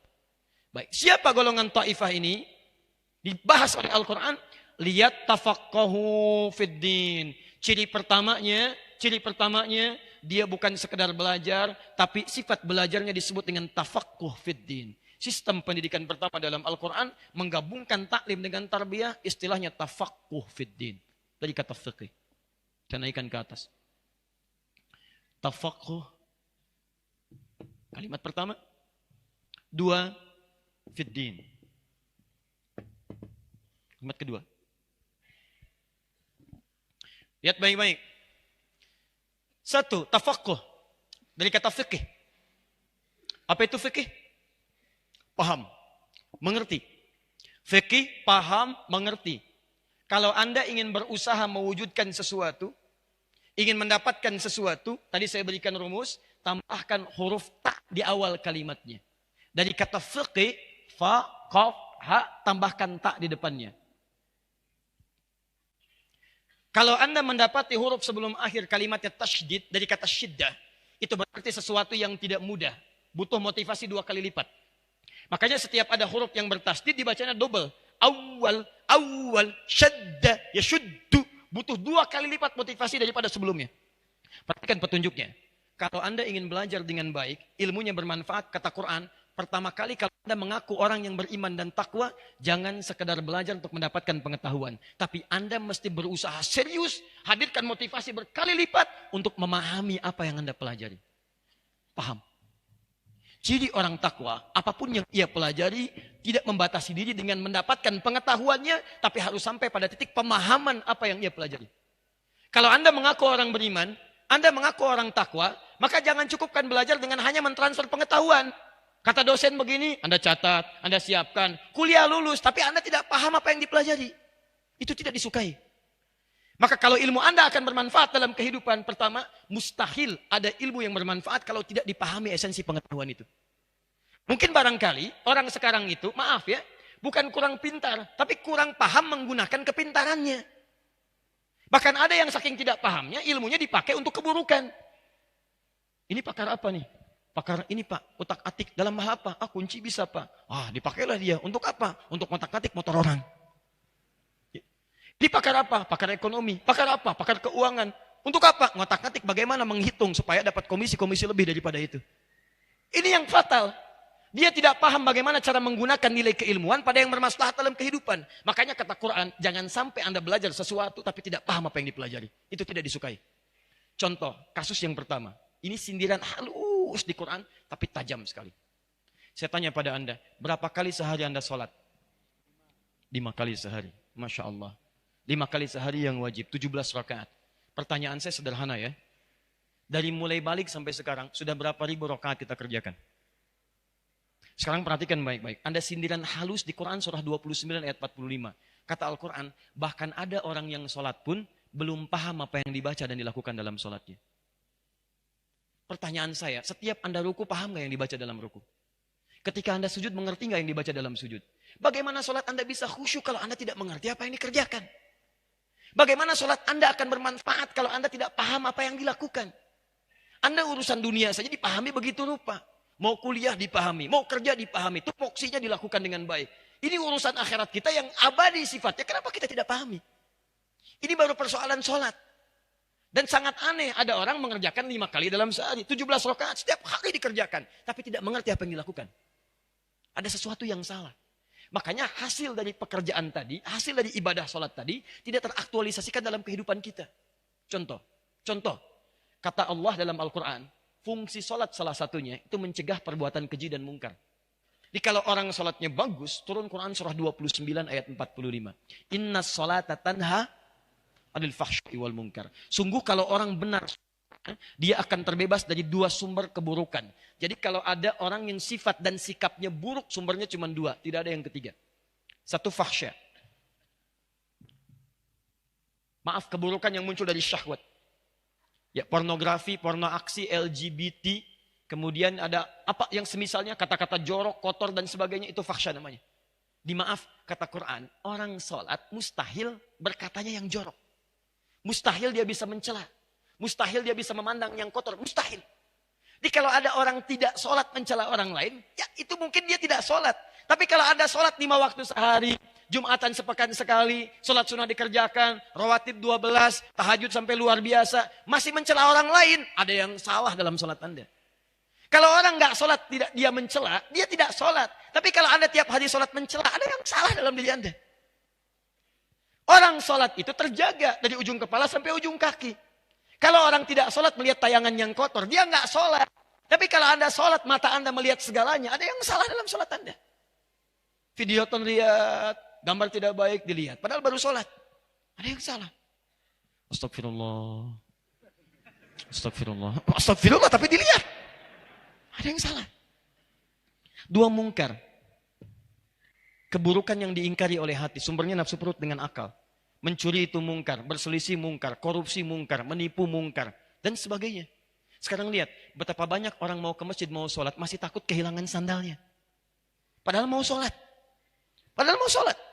Berarti ada sesuatu yang salah. Di antara kesalahannya apa kata Quran? Kebanyakan orang sholat tidak paham apa yang dikerjakan dan dilakukan dalam sholatnya. Sejak saya datang ke Bandung pertama kali, pembahasan pertama kita fikih sholat. Saya pernah terangkan kepada Anda, ternyata semua gerakan sholat dan bacaan sholat itu ada maknanya.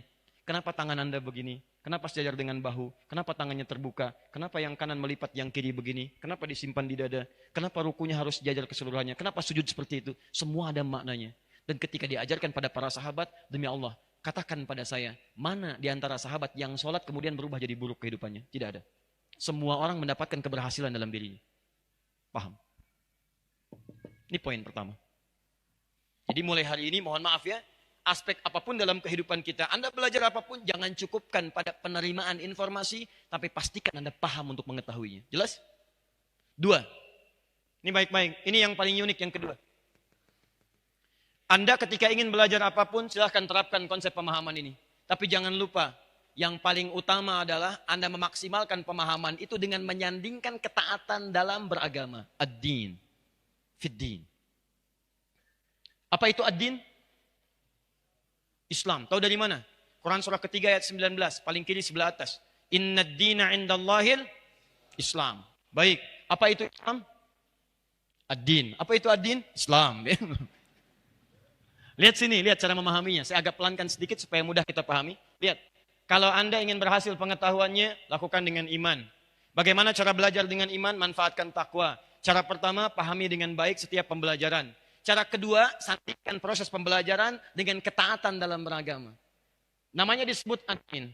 Apa itu ad-din? Disebut inna ad-dina indallahil Islam. Din itu adalah Islam. Apa itu Islam? Paling mudah memahami Islam, kalau Anda ingin maksimalkan, kembalikan ke hadis riwayat Muslim, nomor hadis yang ke-8, yang pertama saya sebutkan. Mal Islam, kata malaikat, kata Nabi, antashhada an la ilaha illallah, wa anna Muhammad Rasulullah. Kuatkan tauhid. Wa tuqimas salah, maksimalkan salat. Wa tu'tiyaz zakah, keluarkan zakat. Bila sudah sesuai dengan nasab dan haulnya. Kalau belum sesuai, jangan dipaksa, ya, itu tidak tepat. Kemudian, wa tasuma Ramadan, puasa. Yang kelima, wa tahujjal baita in istata'ta ilaihi sabila, haji plus umrah. Haji plus umrah. Fokus. Allah mengatakan kalau Anda ingin dipercepat pengetahuan, ingin bagus kualitas pengetahuannya, satu, jangan biasakan sekedar mendapatkan pengetahuan, pahami. Yang kedua, sandingkan proses belajar Anda untuk memahami dengan mengerjakan segala ketaatan dalam Islam. Apa di antaranya? Lihat, satu, kalau sudah bersyahadat, ini iman, asyhadu an la ilaha illallah, maksimalkan salat. Catat kata-kata saya ini ya. Catat baik-baik. Anda belajar dengan menjaga sholat, akan terjadi perubahan pada pembelajaran Anda. Dan ketika Nabi menyebutkan kalimat sholat, dan kalimat sholat itulah yang pertama kali dilekatkan dengan kalimat iman dalam Al-Quran. Teruskan ayatnya, Al-Baqarah ayat ketiga. Alladzina yu'minuna bil ghaib wa yuqimunas shalah. Ketika menyebutkan iman, disebutkan kalimat sholat setelahnya. Di pelajar yang baik itu, bukan hanya merawat kualitas pengetahuannya, tapi juga merawat kualitas ruh spiritual. Anda belajar, Anda sholat. Anda belajar, Anda maksimalkan sholat. Dan yang paling hebat, kalimat sholat yang disebutkan di ayat ini bentuknya jamak tanpa batas. Ada jamak dengan batas, ada jamak tanpa batas. Jamak dengan batas di Quran surah kedua ayat 238, paling kanan sebelah atas. Hafidhu alas sholawat. Tulisannya alif, lam, sod, lam, wawu, alif, tak maftuha terbuka. Yang dimaksud sholat 5 waktu. Subuh, zuhur, asar, maghrib, isya. Tapi di ayat ini, jamak tanpa batas. Alif, lam, sod, lam, wawu, fathah tegak, tak merbutah. Tanpa batas. Kalau tanpa batas artinya melebihi yang fardu. Kerjakan dengan yang sunnahnya. Jadi kalau Anda ingin hebat pengetahuannya, diangkat oleh Allah, terawat kepribadiannya, bermanfaat ilmunya bagi kehidupan Anda, kata Allah, Anda belajar tapi jangan tinggalkan ibadah.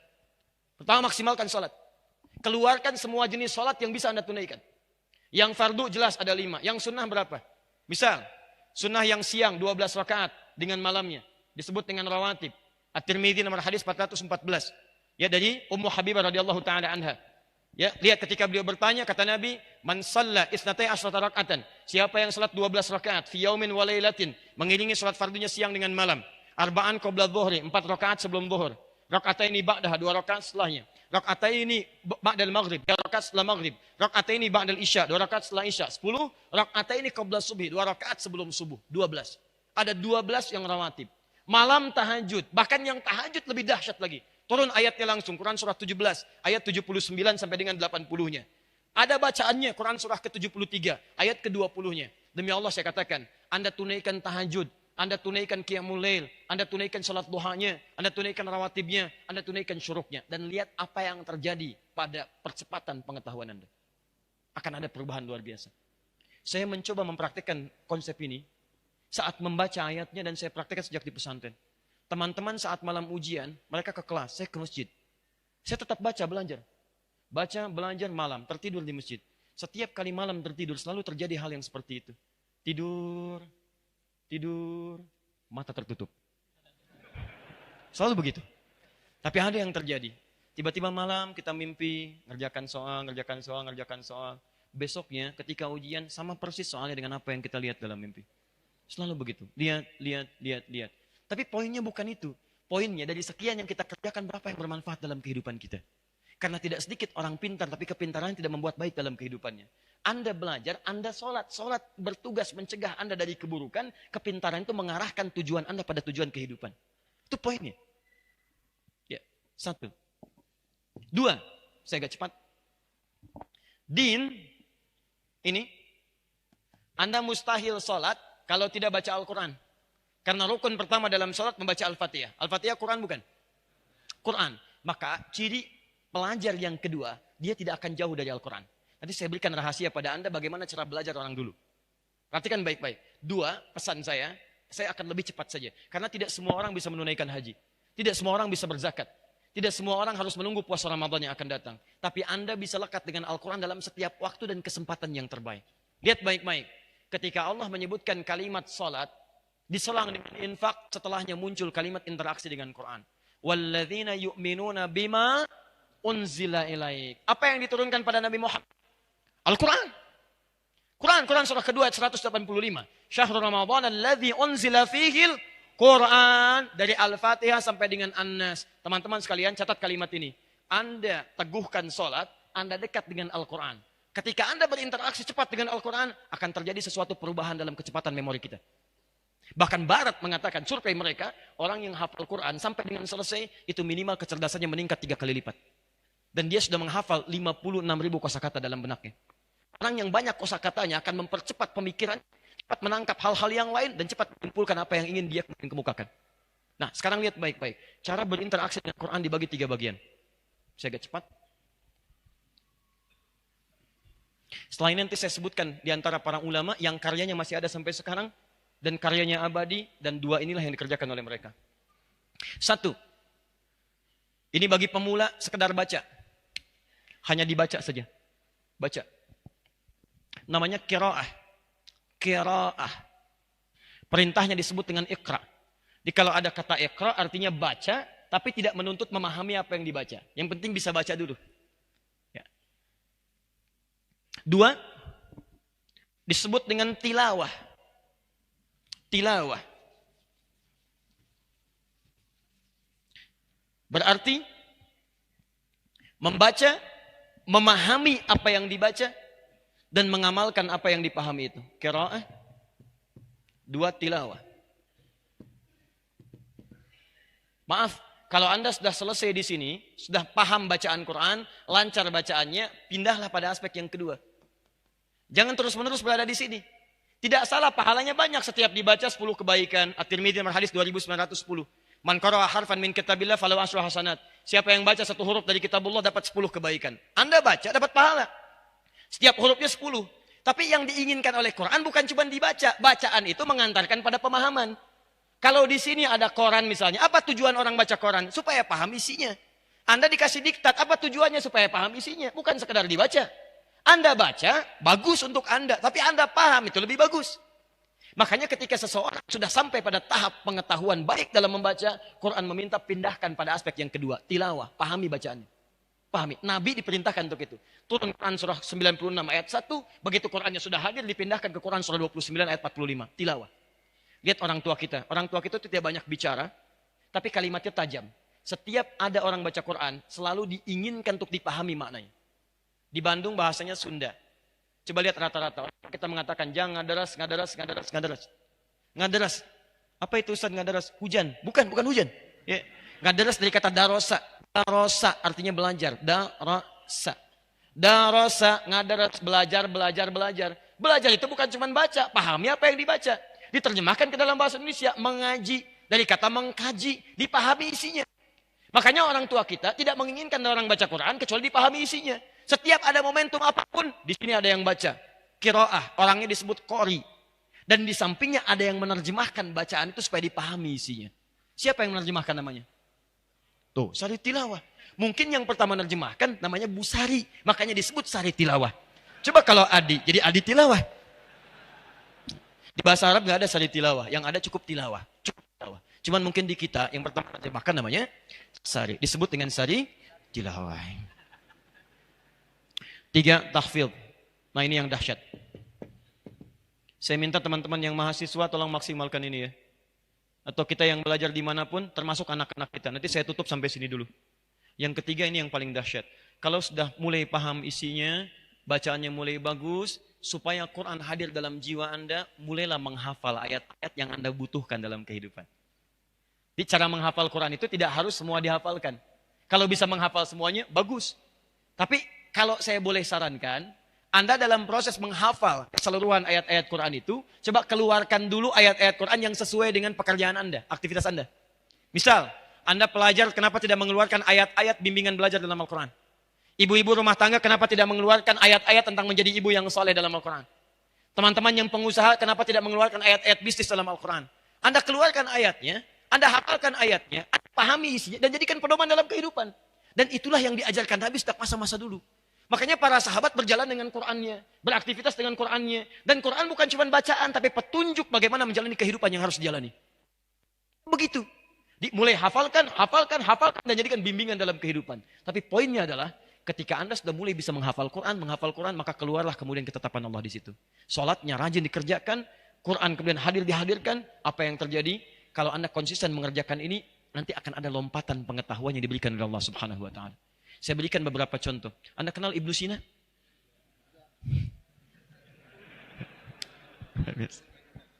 Baik. Ada Rasul, ada kenal Fir'aun, ada yang kenal ini luar biasa ya. Ada yang kenal Ibnu Sina. Siapa sebetulnya? Jangan-jangan malaikat yang menyamar. Ya? Ibnu Sina, Al-Kindi, Al-Khawarizmi, Al-Battani, dan yang lainnya. Itu semua rata-rata ketika akan mulai belajar, orang tuanya tidak pernah memulai dengan pelajaran pokok kepada materi-materi pelajaran. Tapi selalu dimulai dengan 2 aspek pembelajaran. 1 sholat, kedua Al-Quran. Ibnu Sina menghafal Al-Quran dalam usia 7 tahun. Demikian Al-Khawarizmi, Al-Kindi, Al-Farabi, Al-Ghazali, Al-Khawarizmi, Al-Battani, Jabir ibn Hayyan, ya Ibnu Firnas dan sebagainya. Mulai menghafal Quran dalam usia 7 tahun bersamaan dengan pendidikan sholatnya. Selesai kemudian dalam 2 tahun, 9 tahun, 10 tahun. Ketika diberikan pembelajaran, hampir seluruh aspek yang diajarkan seketika diserap. Bahkan mereka bisa otodidak, belajar ini, belajar ini, belajar ini, belajar ini, dan sebagainya. Hampir semua ulama Islam itu memulai dengan aspek ini. Membangun kedekatan dengan Allah, kerjakan semua aspek pengetahuannya, disitulah ada sesuatu yang terjadi dalam kehidupan. Ini baru bagian yang pertama, teman-teman sekalian. Saya mohon maaf, saya cukupkan dulu sampai di sini untuk materi pertamanya. Kita sebetulnya masih ada yang lain, ada baru 30% yang saya sampaikan di sini. Kita belum bicara sampai aspek perawatannya. Kita baru bicara tentang aspek memulai untuk belajar sesuai dengan 2 konsep ini. Jadi saya simpulkan, 1, sistem pendidikan dalam Al-Quran tidak hanya memperhatikan proses transformasi pengetahuan pada peserta didik, tapi juga memperhatikan bagaimana pengetahuan itu bisa maslahat dalam kehidupan peserta didik. Yang kedua, konsep itu diberi nama dengan 2 istilah, 1 ta'lim untuk transfer pengetahuannya, yang kedua tarbiyah untuk perawatan pengetahuan, sekaligus perawatan aspek pengetahuan dalam nilai-nilai kehidupan.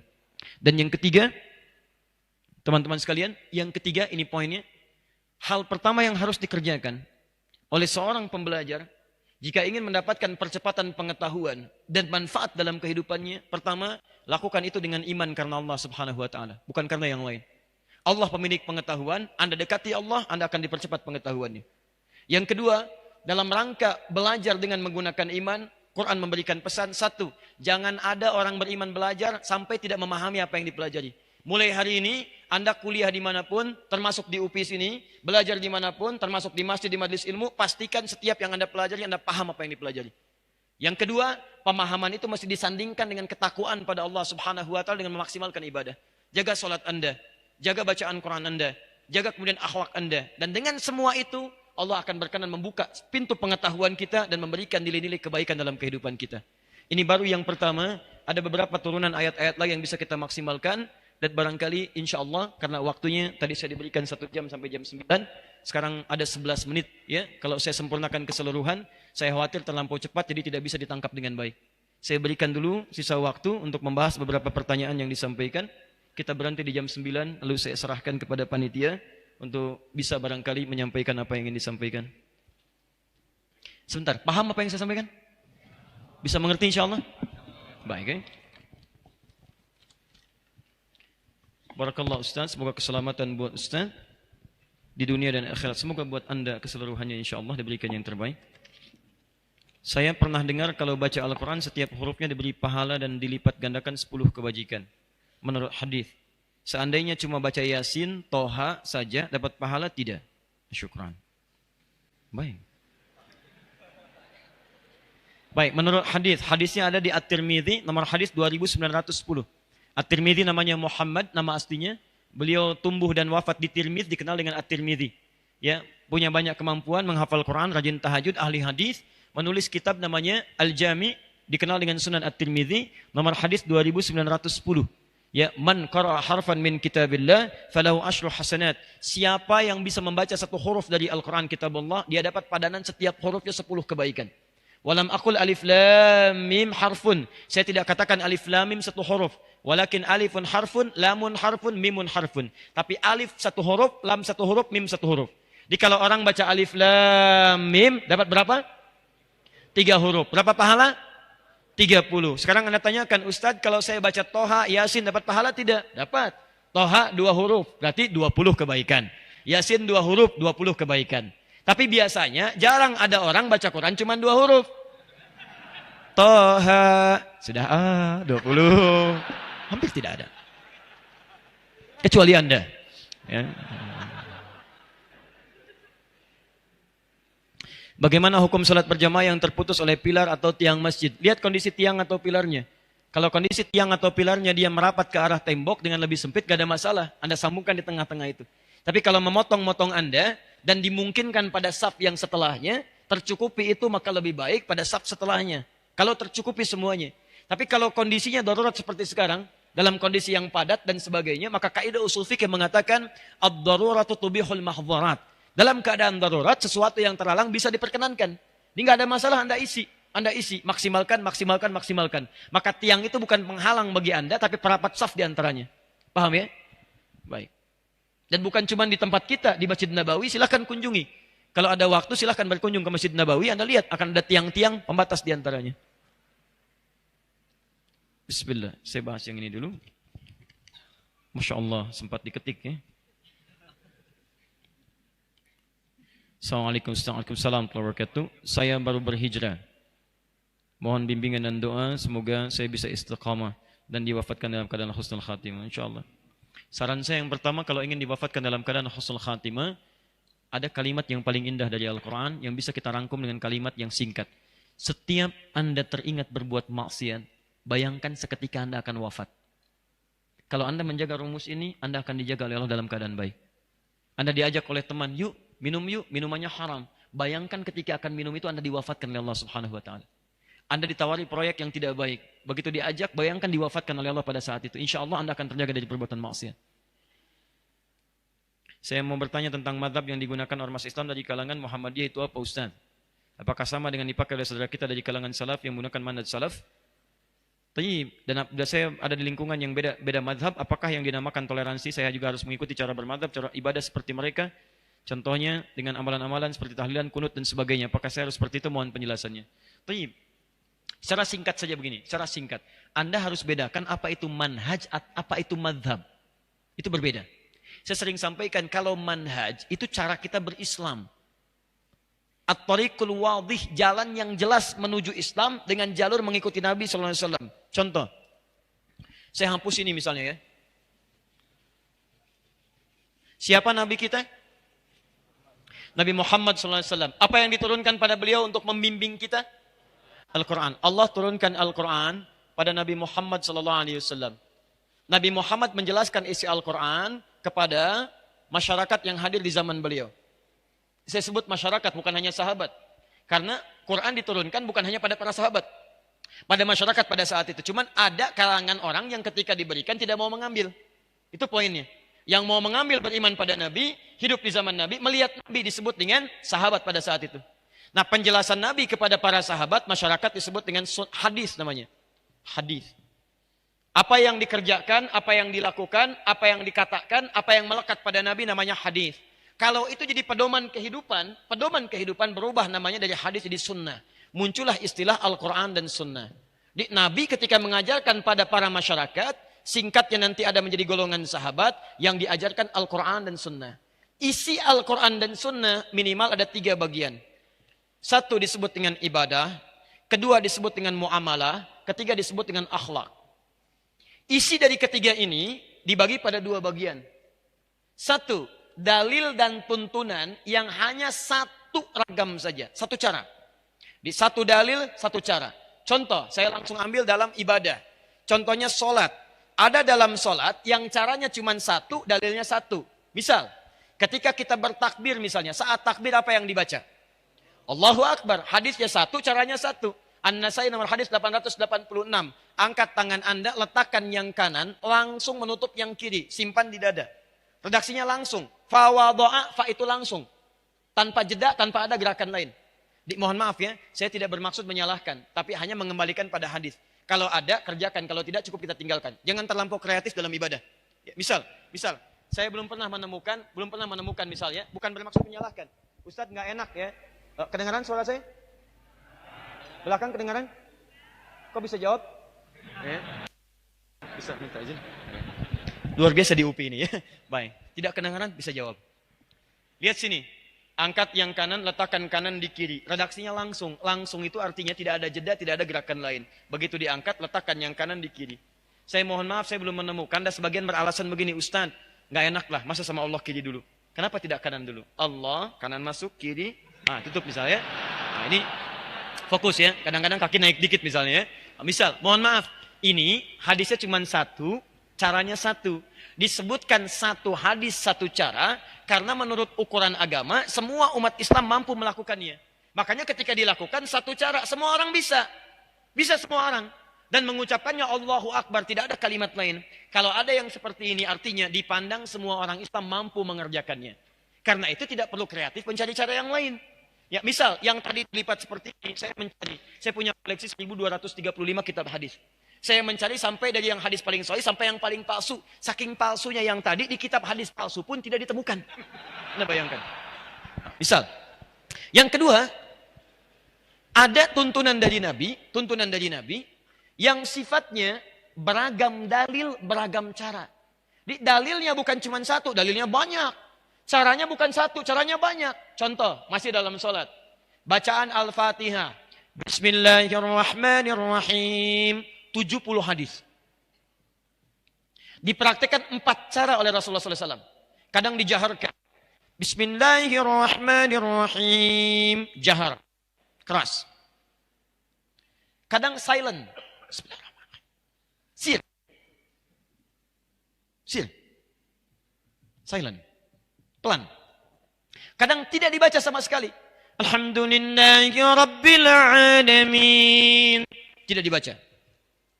Kadang dibaca rakaat pertama, selanjutnya tidak dibaca lagi.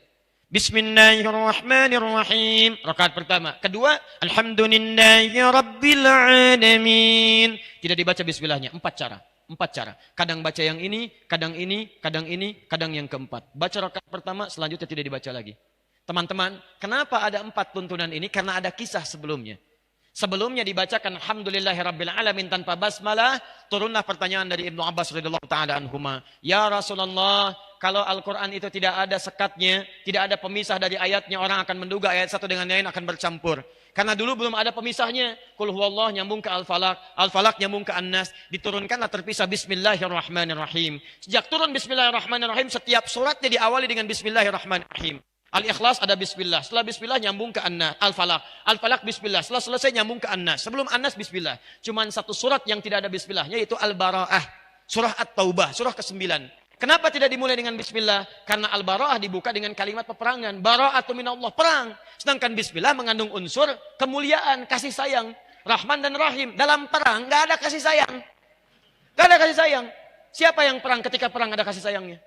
Izin nembak ya. Dor, sakit nggak? Nggak ada. Tembak ya tembak.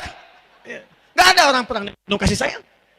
Nggak ada. Karena itu ayat Al-Bara'ah tidak ada bismillahnya. Kemudian dialihkan ke surat An-Naml di situ. Di An-Naml ada innahu min Sulaiman wa innahu bismillahirrahmanirrahim. Lengkap. 114 disebutkan. Nah, ketika turun ini, Nabi kemudian punyalah 4 kebiasaan ini. Kadang-kadang kalau mengimami orang-orang Mekah tanpa bismillah. Kemudian mengimami orang-orang yang turun ayat tadi dengan bismillah. Kadang dikeraskan, kadang disirkan. Kadang dibaca pertama, selanjutnya tidak. Dari sinilah kemudian, ini yang disebut manhaj. Keempat-empatnya ini petunjuk Nabi. Jadi kalau Anda ingin mengamalkan satu di antara ini, sah karena semua berasal dari Nabi. Lihat baik-baik, lihat baik-baik. Ketika Nabi SAW wafat, meninggal dunia. Sahabat mengajarkan ajaran Nabi. Ini yang banyak semuanya manhaj namanya. Manhaj. Manhaj itu cara yang terhubung pada Nabi. Nah, ketika sahabat wafat diterangkan pada golongan-golongan setelahnya tabi'in.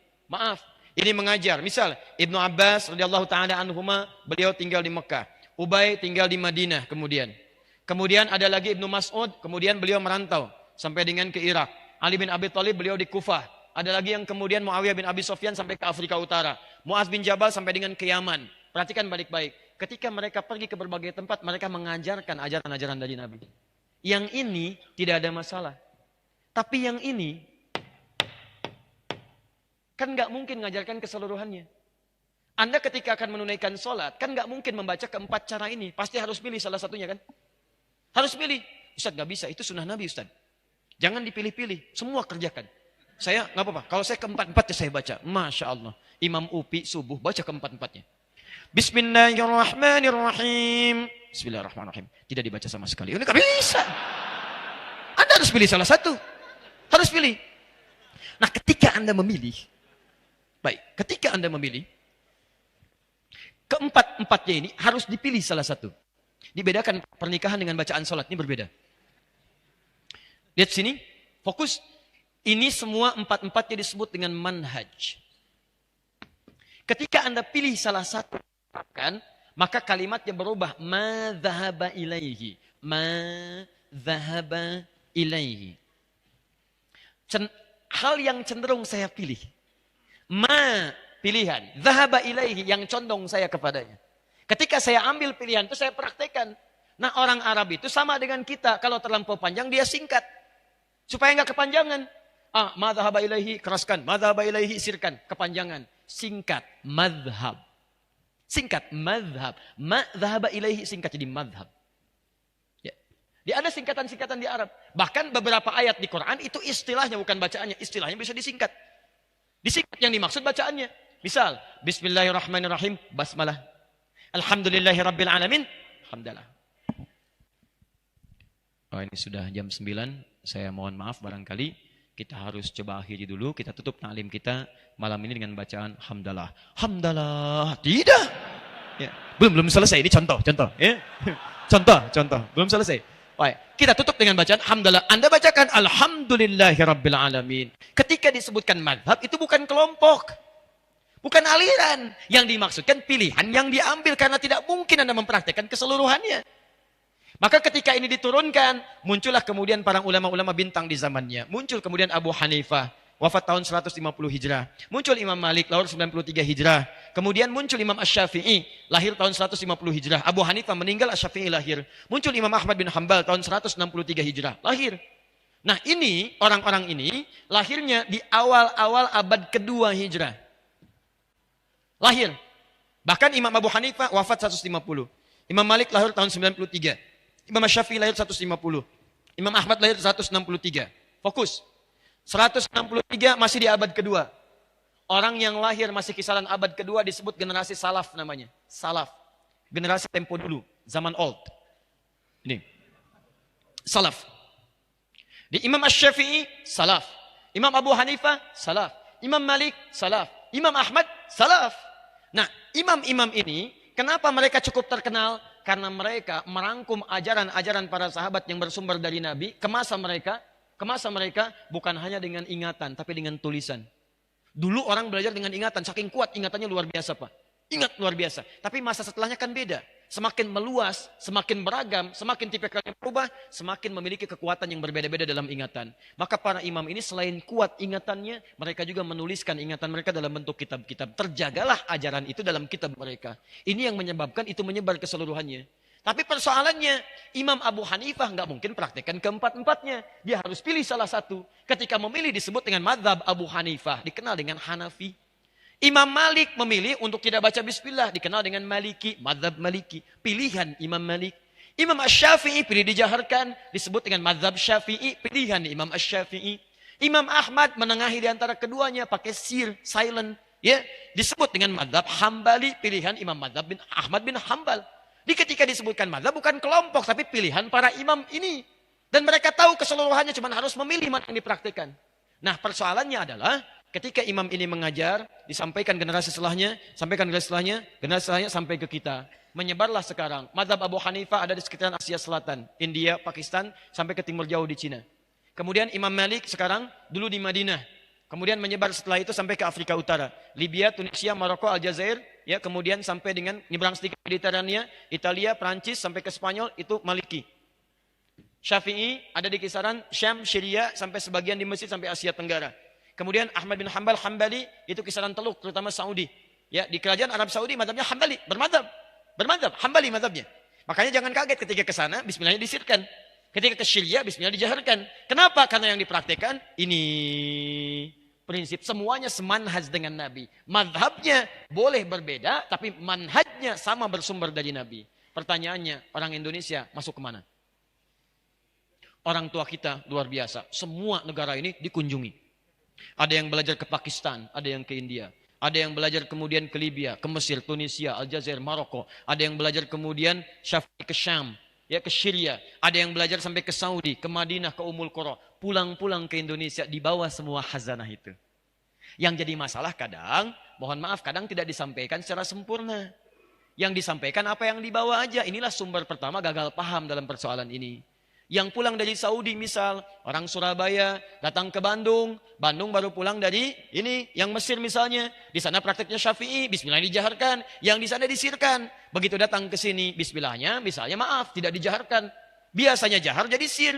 Bismillah. Alhamdulillahi Rabbil Alamin. Bid'ah. Ini masalahnya. Saya pernah ditinggal di Mekah 2010. Saya tugas di Mekah, menerima jemaah haji pertama kali. Masuk sholat Isya, imamnya Syekh Sudes. Bismillahirrahmanirrahim. Alhamdulillahi Rabbil Alamin. Oh, iki imamnya Muhammadiyah. Loh, Muhammadiyah cabang Masjidil Haram. Luar biasa itu. Oh, nah bayangkan.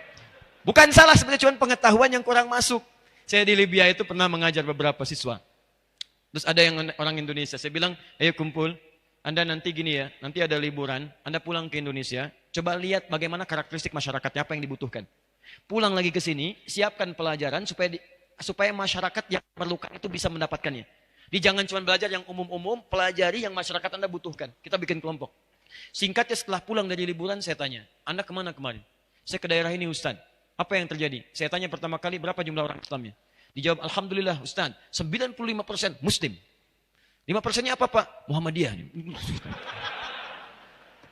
Sama dengan pertanyaan ini. Jadi, gini baik-baik. Lihat, kita itu kalau semua bersumber dari Nabi, manhajnya sama, walaupun mazhabnya berbeda, bukan berarti kita beda. Tadi sepanjang jalurnya ke sini, ini kita orang ikut salaf. Salaf ini. Kita tidak mungkin mengikuti jalur kecuali lewat orang ini dulu. Ulama-ulama mulia, enggak mau, saya mau langsung, enggak mau mazhab. Saya mau langsung ke Nabi aja, Quran dan Sunnah. Anda pernah ketemu Nabi? Kapan Anda ketemu Nabi? Jadi semua orang yang Quran Sunnah akan kembali lewat sini dulu. Syekh Al-Albani ngambil turunan Ibnu Qayyim Al-Jauziyah, ngambil turunan Syekh Islam Ibnu Taimiyah, ngambil turunan Imam Ahmad bin Hambal, Hambali. Syekh Al-Albani, Hambali. Ya, Syekh Al-Buti, Asy-Syafi'i. Syekh Al-Rabiti, Maliki. Syekh Dakhlawi, Abu Hanifah. Ya, Hanafi, Ahnaf. Dari semua ini naik ke atas. Nah, orang yang mengikuti jalur ini ulama disebut dengan salaf. Setiap yang mengikuti, yang diikuti tambahkan i di ujungnya. I, di salafi. Salafi itu artinya orang yang mengikuti jalur salaf. Jadi kalau Anda mengikut ini, Anda namanya salafi. Karena itu saya sering mengatakan, umat Islam itu seluruhnya salafi. Nggak ada yang tidak salafi. Kalau bukan salafi, dari mana Anda belajar? Karena kita pasti melalui jalur yang ini. Di salafi itu bukan kelompok, salafi itu bukan golongan. Golongan. Maaf ya, saya salafi. Kamu apa? Pengiri. Begitu diributkan. Paham ya? Jadi demikian adanya. Jadi gak usah ribut lah. Ya, jadi sudah sepanjang kita satu manhaj, satu mazhab, itu yang bagus. Kalau mana tuh hati-hati. Akhi, maaf, kita beda manhaj. Beda manhaj. Berarti keyakinan kita beda di situ. Ada yang salah di situ. Jadi hati-hati teman-teman sekalian ya. Ya, maaf. Manhaj kita sama. Mazhab boleh berbeda, tapi jangan sampai perbedaan itu membuat kita tidak bisa minum teh bersama. Hati-hati. Hanya karena beda satu kunut, satu tidak salaman. Assalamualaikum, besok aja. Besok aja, luar biasa. Waalaikumsalam. Ya, jadi kalau sudah seperti itu enak, nyaman. Akhi, Masya Allah. Syafi'i, Alhamdulillah. Antum apa? Hambali. Minum teh yuk? Ya, Masya Allah. Ayo silahkan. Baik. Gulanya bagaimana? Terlampau manis lah, yang penting setia. Enak. Sudah ya, sudah lewat ya jam 9. Gara-gara antum sih jam 9 tuh. 10 menit ya. Cukup ya? Cukup. Kita cukupkan dulu barangkali. Nanti kalau ingin memperdalam masalah ini besok di subuh di Masjid Ar-Rahman Kota Baru Parahyangan, kita akan perdalam dalam kajian fikih ikhtilaf. Membahas tentang persoalan hukum musik untuk esok hari, kasuistis, termasuk juga pembagian buku Muslim Zaman Now yang alhamdulillah hari ini sudah kita bagikan juga di sini. Mudah-mudahan bisa membantu dalam kebaikan. Dan insya Allah kita punya perwakilan di Bandung untuk tulisan-tulisan yang akan dilaunchingkan di Antapani. Jadi nanti kalau ada buku-buku, mungkin insya Allah dari Bandung bisa bersumber dari Antapani. Kami telah bagi hari ini gratis untuk teman-teman, buku untuk cepat menghafal Quran. Selanjutnya, mohon izin, ini baru sebagian yang kita bahas. Kalau Anda ingin menyempurnakan, silakan rujuk pada bahasan kami di Akhir TV. Nanti ada aspek-aspek lain yang bisa diteruskan untuk mempercepat pemahaman apa yang kemudian kita sampaikan. Ada pengumuman penting, 2 saja yang saya sampaikan, sebelum barangkali saya serahkan ke panitia. Yang pertama, teman-teman sekalian, alhamdulillah kita telah menjalin komunikasi dengan beberapa para ulama di Timur Tengah, juga beberapa stakeholder dari beberapa kampus di dunia, dan ada tawaran-tawaran yang positif, ya yang kiranya Anda bisa melanjutkan studi ke sana dengan beasiswa, baik di aspek agama ataupun aspek yang umum, dan tapi harus memiliki basic-basic keagamaan yang kuat. Ini insya Allah nanti kalau sudah ada momentumnya kita akan sampaikan, termasuk mohon izin nanti mungkin kami sampaikan ke UPI supaya diteruskan jadi informasi yang bermanfaat, dan siapa nanti yang kira-kira sesuai dengan persyaratannya Anda bisa dapatkan itu. Alhamdulillah kami telah kirimkan sekitar 8 anak ke Turki, yaitu beasiswa sampai dengan S1 dan S2, S3-nya. Dan itu insya Allah kalau nanti ada lagi kita akan sampaikan supaya semua informasi kebaikan bisa tersebar dengan baik dan meluas insya Allah. Kedua, kami sampaikan sekali lagi, telah kami launchingkan dalam website kami quantumakhyar.com, itu kelas-kelas solusi kehidupan Al-Quran. Anda tinggal ambil formulirnya dengan gratis, masuk ke situ, Anda tuliskan profesinya apa, kelasnya kemana, di situ akan dibuka kelas Quran sesuai dengan profesi-profesi kehidupan. Silakan Anda masukkan, misal Anda pengusaha, masuk ke kelas pengusaha, kelas bisnis. Nanti akhir bulan ini akan dihimpun jadi satu, akan dibuka kelasnya, akan diturunkan semua ayat-ayat Quran dan hadis terkait dengan profesi Anda di situ. Nanti masuk silakan ada kelas dokter, kelas bisnis, kelas ibu rumah tangga, kelas macam-macam. Nanti di situ akan diturunkan bimbingan-bimbingan secara gratis ya terkait dengan profesi masing-masing.